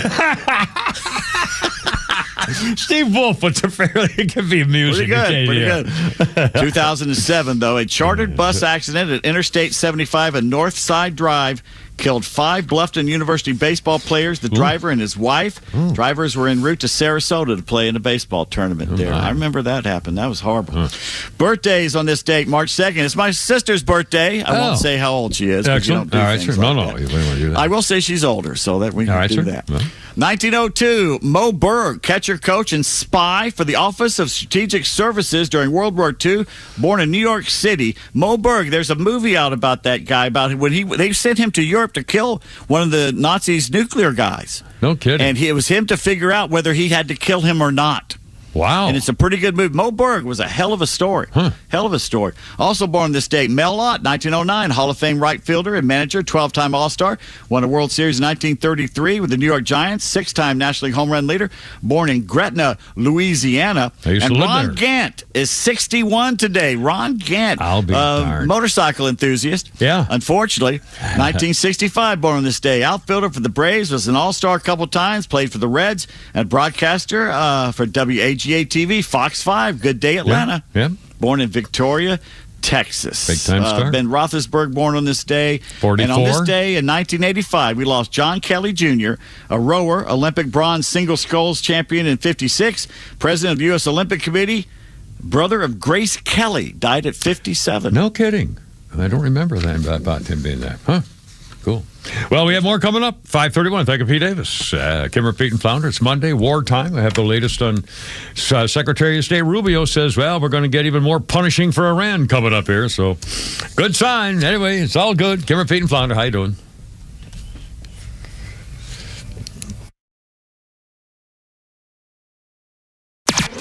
If Minnesota has shown us anything, it's that the left will side with rioters over America.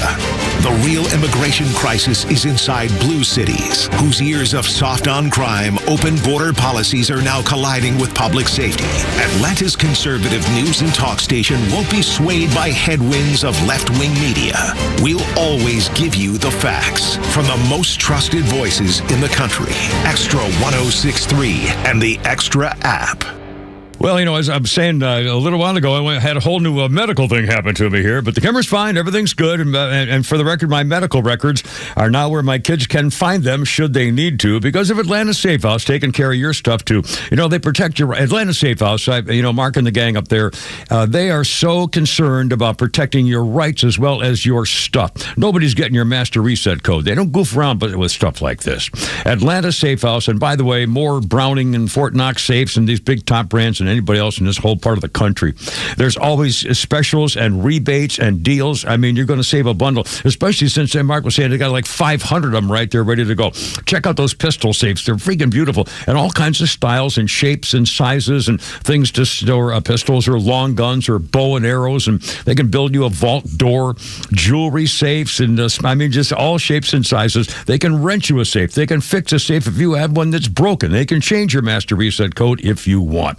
Tell them the Kimmer sent you. Check them out. Largest selection of the great safes you've ever seen. All shapes and sizes. Deals everywhere. They've moved now to Union Hill Road now, Freddie. That's why they're celebrating. They got safes waiting for you right now. AtlantaSafeHouse.com. When I first started using a CPAP, getting supplies and equipment was a horrible hassle. It pretty much stayed that way until I discovered CPAPs, etc.com. Same-day shipping on anything you might need, including travel CPAPs, hoses, masks, you name it. Same-day shipping. CPAPsETC.com or visit their store in Alpharetta. So easy, and you could be preserving your health and saving your life.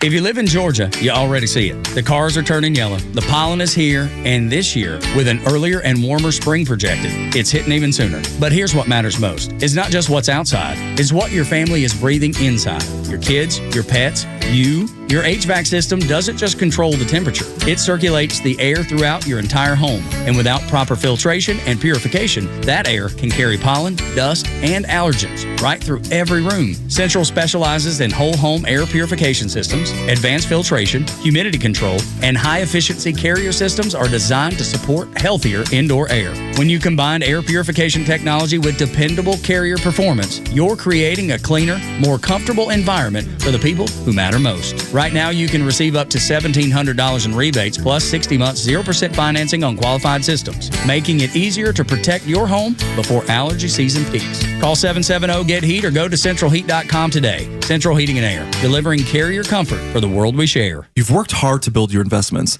but are they positioned the right way from a tax perspective? Because it's not just what you make, it's what you keep. Hi, I'm David Nicholas, president of Nicholas Wealth Management. Many investors don't realize that their portfolios may be creating unnecessary tax exposure. Capital gains, required minimum distributions, inefficient account placement can quietly reduce your returns, especially as you approach retirement. At Nicholas Wealth Management, we help clients evaluate whether their investments are structured in a tax-efficient way, looking beyond performance to understand how taxes impact income today and your legacy tomorrow. Are your assets in the right accounts? Are there opportunities to reduce further tax liability? Is your strategy aligned with your long-term retirement goals? Call Nicholas Wealth Management today, 678-990-8500. Schedule a complimentary review. That's 678-990-8500 or visit nicholaswealth.com. Nicholas Wealth Management, helping you keep more of what you've worked so hard to build. Nicholas Wealth Management is an independent financial services firm. This is for informational purposes only and is not specific investment advice. You know, one of the most rewarding parts of sharing Relief Factor with you is hearing real stories like Sandra. She wrote into me, she said, Glenn, I've been hearing about Relief Factor on your radio show for a couple of years. I finally decided to try it because nothing else was helping with my back pain. With the 3-week quick start, I went for it. I feel like a new person. Sandra's own words, and it's gratifying to hear. Thank you, Sandra. When I read stories like this, I remember how I was starting to lose hope, and it feels good to help people all over America live pain-free again. It was created by doctors. Relief Factor is a 100% drug-free product using 4 key ingredients that supports the body's natural inflammatory response. And hundreds of thousands of people have ordered Relief Factor, and like Sandra and me, over 2/3 of these people go on to order more month after month. So try it yourself. The 3-week quick start. See how Relief Factor could be a game changer for you as well. Call the number 800-4-RELIEF, 1-800-4-RELIEF, or go to relieffactor.com. Don't wait any longer. Get out of pain today. It's the old Beatles. The Kimmer Beatles. A Hard Day's Night.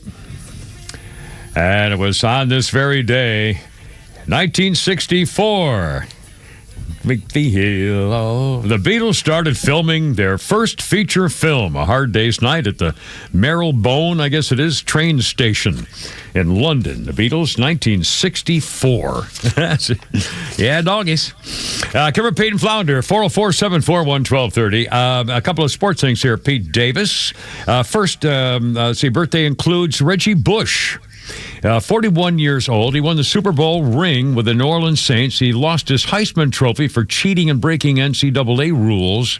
And then I think didn't they give it back to him? Doesn't say that here. Well, I think he wants it back, but I don't know if they've given it back to him. Yeah, he does want it back. And I'm not sure exactly. These days, I don't know why they, give it to the guy. And then he also lost Kim Kardashian, apparently. Yes, sorry. And I see another birthday here. Let's see. How about... a guy, John Collum, Collum. You don't know the name. He's 96. John Collum. You know him. You saw his face. He was in Northern Exposure. He played a guy named Holling Vincourt, something like that. He's one of those big, tall guys, kind of talks real slow. And said, well, if I was up there with the thing. If you saw his face, you know him. John Collum from Northern Exposure. Still alive? 96, yeah. Good. Can you believe that? He was the one that was married to the young 20-something. Yeah. That was really a really fun series. That was a different. The whole thing about it was really strange. Really good show. And Robert Eiler, Anthony Jr. on The Sopranos, is 41. He really made it big, didn't he? And also, Flounder, if you will, on this day in 1935. I say Flounder, I say on this day in 1935. This is a very special day for audiences to hear this for the first time. In 1935. Hold on, why isn't it playing? Sit tight, I'll get it here. All right, sir. Our equipment's being a little finicky today. Here we go. Stand by. And Kiersey with a fly ball to deep. Oops, a daisy. Oh, there it is. Son of a gun. You thought I was going to say son of a bitch, didn't you? That's all, folks. Can we say that? Nope. On this day, yes, we can. It's on broadcasting. On this day in 1935, the cartoon character Porky Pig makes his debut. The film was called I Haven't Got a Hat.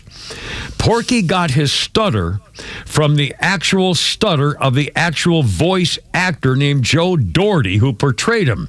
The problem was, again, this 1935, Doherty was really suffering from a terrible stutter, and he couldn't control the stutter, so they had to replace him because the recording sessions took forever, and it ran up the production costs. The poor guy just couldn't control his stutter. So Mel Blanc took over the role, keeping Porky's stutter.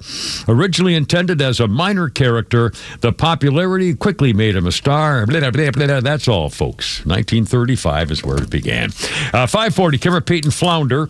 And let's see, the Central Command now has announced this afternoon that now 6 service members have been killed in action in the ongoing combat operations.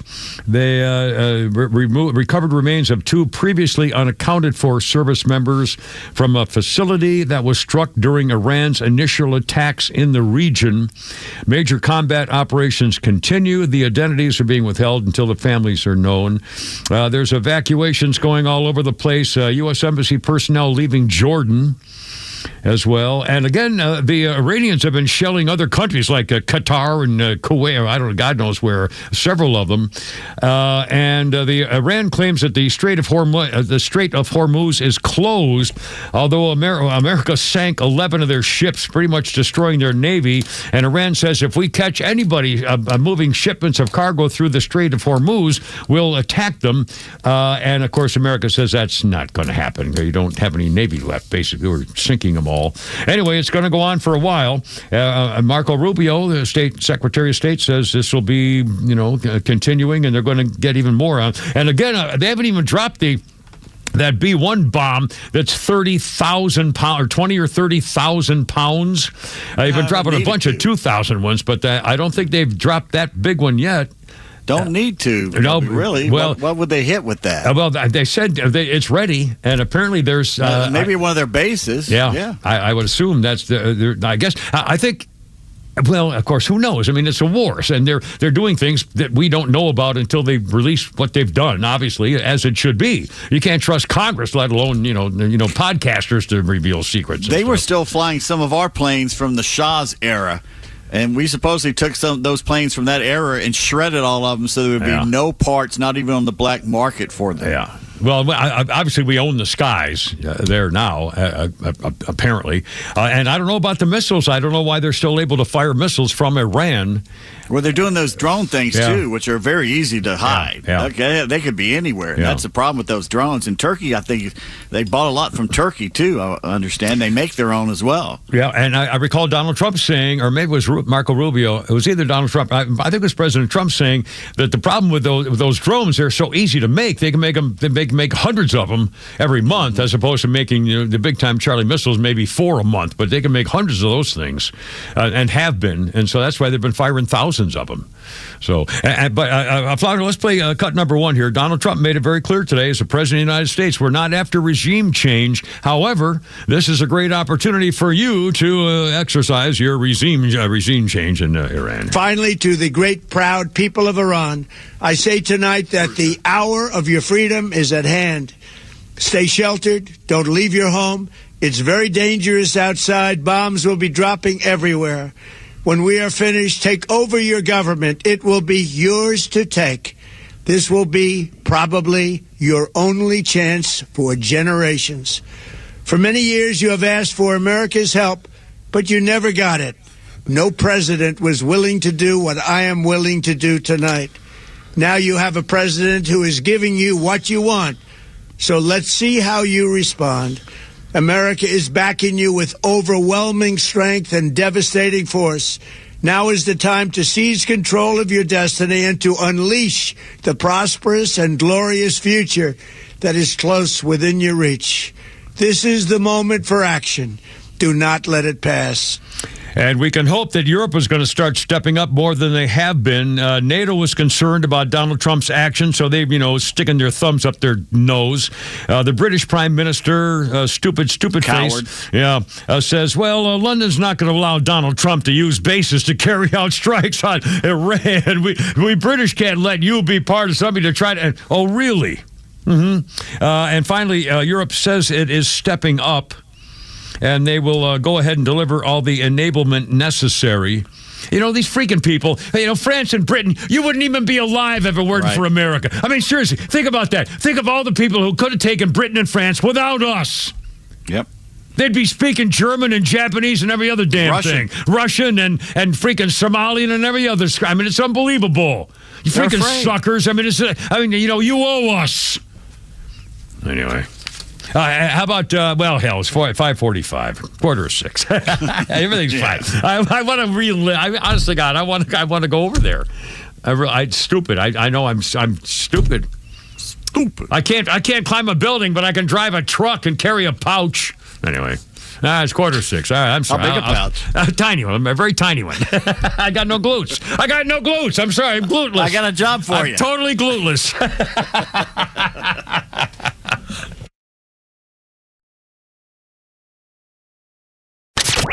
Get the latest breaking news and insight from the biggest conservative voices in the South when you follow Extra 1063 across all your social media platforms. Find us on Facebook, X, Instagram, and YouTube at Extra 1063.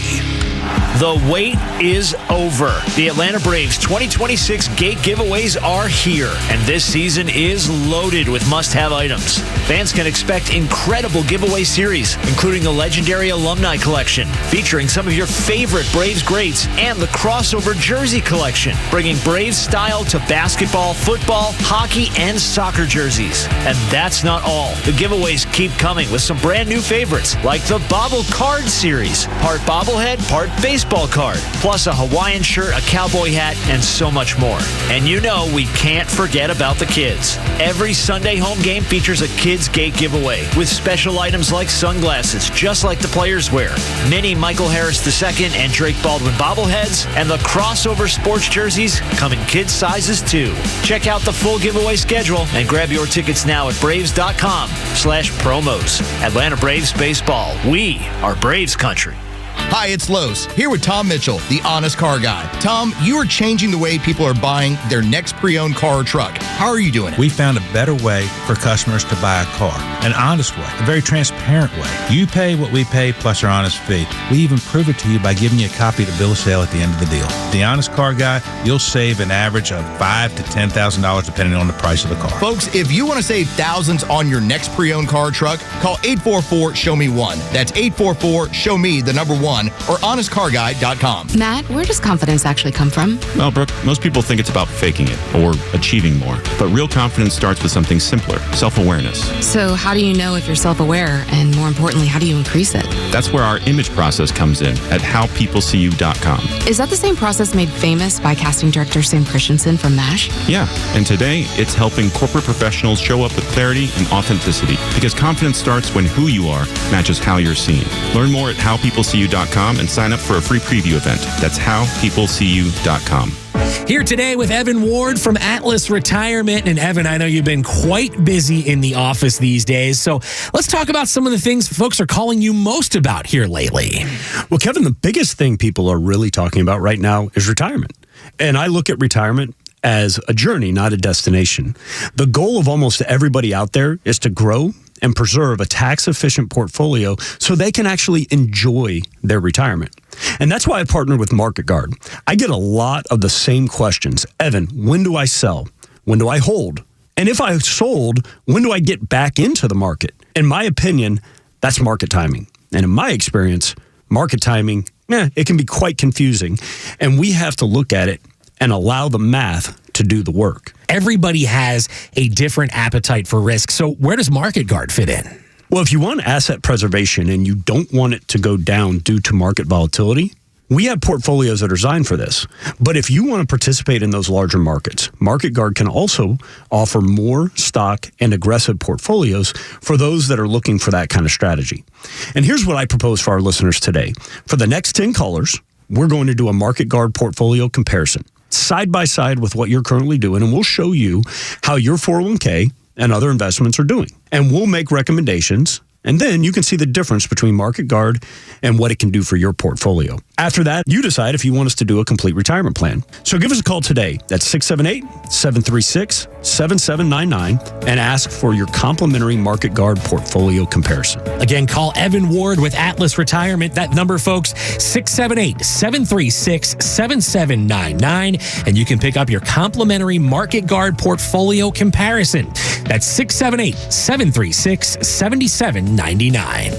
Investment advisory products and services made available through Impact Partnership Wealth, LLC, IPW, a registered investment advisor. Immaculately designed and manicured backyards can significantly enhance your property's value and visual appeal. And by adding a customized, professionally designed and installed artificial putting green from ATL Turfco, it'll take your home to the next level. ATL Turfco's custom greens are designed to replicate tournament-level green conditions with realistic ball bounce, roll, and speed, and has a stimp meter of 10 to 12.5. So maybe it's time to consider artificial turf. Hey, this is John Flading from ATL Turfco. If you can dream it, we can build it. Just go to atlturfco.com to schedule an appointment.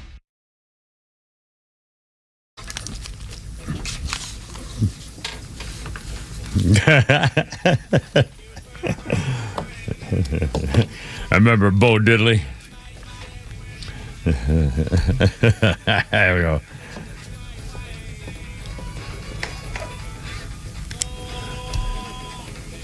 In 1955, Bo Diddley, first recording session at Universal Studios in Chicago, laid down Bo Diddley.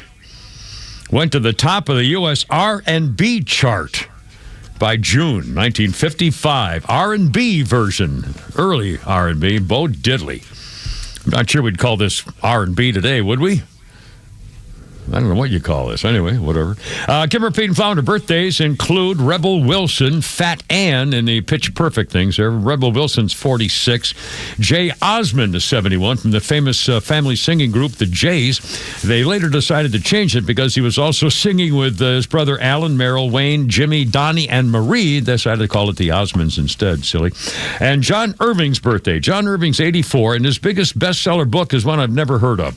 John Irving, 84, wrote World According to Garp, Cider House Rules, Hotel New Hampshire, and his huge bestseller was A Prayer for Owen Meany.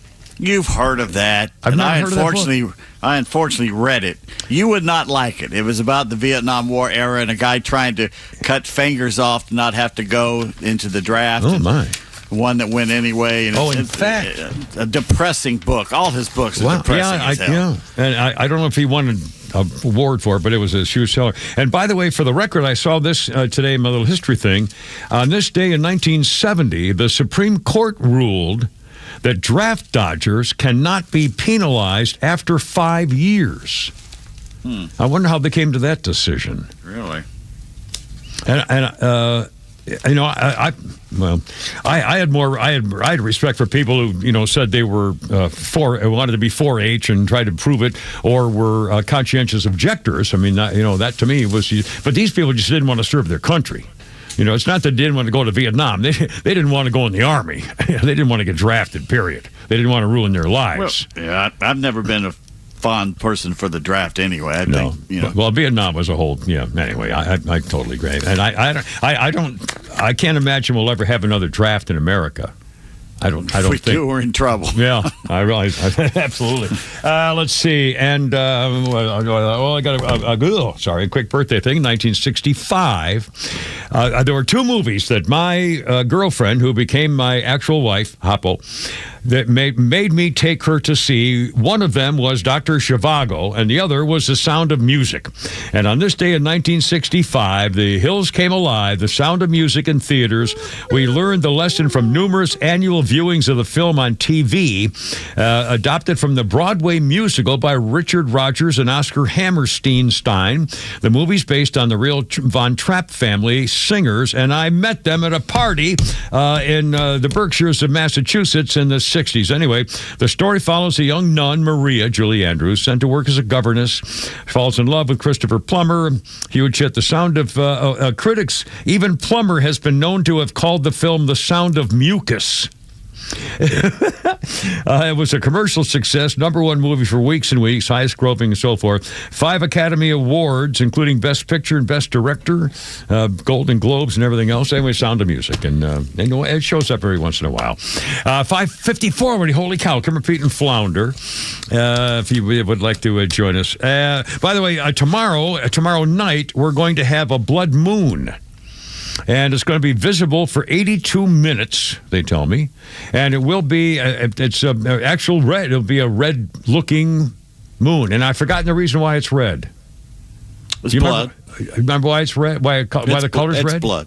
It's blood. The blood moon, yeah, but because Satan's blood is on there? Is that the thing? Yeah. It's the people who live there, the moon people, we slaughtered them when we colonize it. I was wondering, because I figure, because a lot of them never came back. They never made return trips. So, by the way, this is incredible to me. You knew it was going to happen. We never did an AI thing. Do you have time for an AI thing? No, we didn't. We didn't. And while you're getting that ready, do you believe this? Speaking of new stuff, there are streamers who are now fighting over the opportunity to do their streaming at the house of Nancy Guthrie in Tucson, Arizona. The disappearing kidnap house, streamers are fighting with each other over who gets to do the streaming from her location. That's American modern technology. All right. And now AI. Here we go. Football recruits are figuring out how to use something to do something. They're using AI. Yeah. What would these football recruits in high school be doing? Faking their good-looking highlight reels? That's exactly what they're doing. Boy, I would. No kidding. Yep. And how can you tell what's true or what's not? You're going to have to verify every single piece of film and video you see coming out of a high school, especially Abilene, Texas. Well, I mean, look, on your phone, those reels things, they look really exciting stuff, and I can't, that's not real. That little orange cat that's cutting up onions and crying at the same time looks like it's real. The little boy who says, you told me don't let the bed bugs bite. Now you told me I got bed bugs in my... The little babies doing stand-up? 8-month-old baby. That is hysterical. I'm sorry. That's some funny it's stuff. Just unbelievable. But they're doing that. I mean, I know. This is... you cannot believe anything you see or hear anymore.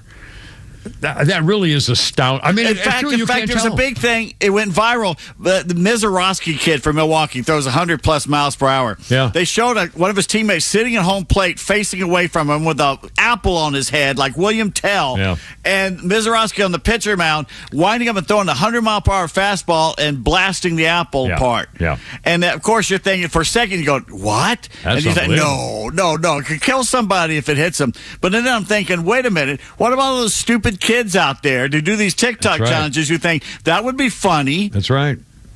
That's right. And by the way, we don't cover a lot of the stories. We got a last phone that's trying to come over in 9 seconds. We don't do a lot of the TikTok stories where kids are dying from doing TikTok stunts. Every week there's stories, so we don't cover everybody.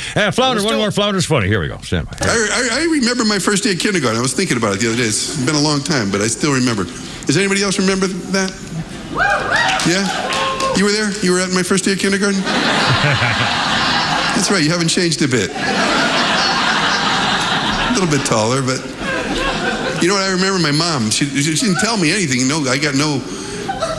She just said, get in there, they're going to feed you a little bit later. That's all she told me. I didn't know what was going on. They started teaching the alphabet. I thought they were reading off the menu. A is for apple. No. B is for banana. Not interested. C is for cake. Cake. Cake. D is for dog. What the heck kind of place is this? I don't want to eat dog. E is for elephant. I don't want that either. And I didn't know the answer to the first question. I was kind of scared, and I just sat there quiet. The teacher asked me a question. I just sat there scared, and she came up and started screaming at me. The first day she's going, are you dense? Just tell us, are you dense or what? I said, it's pronounced Dennis. Get it right. Then at the end of the day, there's an announcement over the loudspeaker said all pedestrians get to leave 5 minutes early. And the teacher comes up and says, Dennis, you're a pedestrian, aren't you? I said, no, I'm not. I'm a Catholic. But if I can get out 5 minutes early, I'll convert to pedestrianism. I will convert. I think they're the ones who put a snake in your mailbox. I'm not sure. Anyway, boys, tomorrow we do it all over again. See how the war's going. God bless America. In the meantime, Christine, sing me home, baby. I gotta go. You're killing me. Oh, look out, Herb. Stand by 6 o'clock. Herb.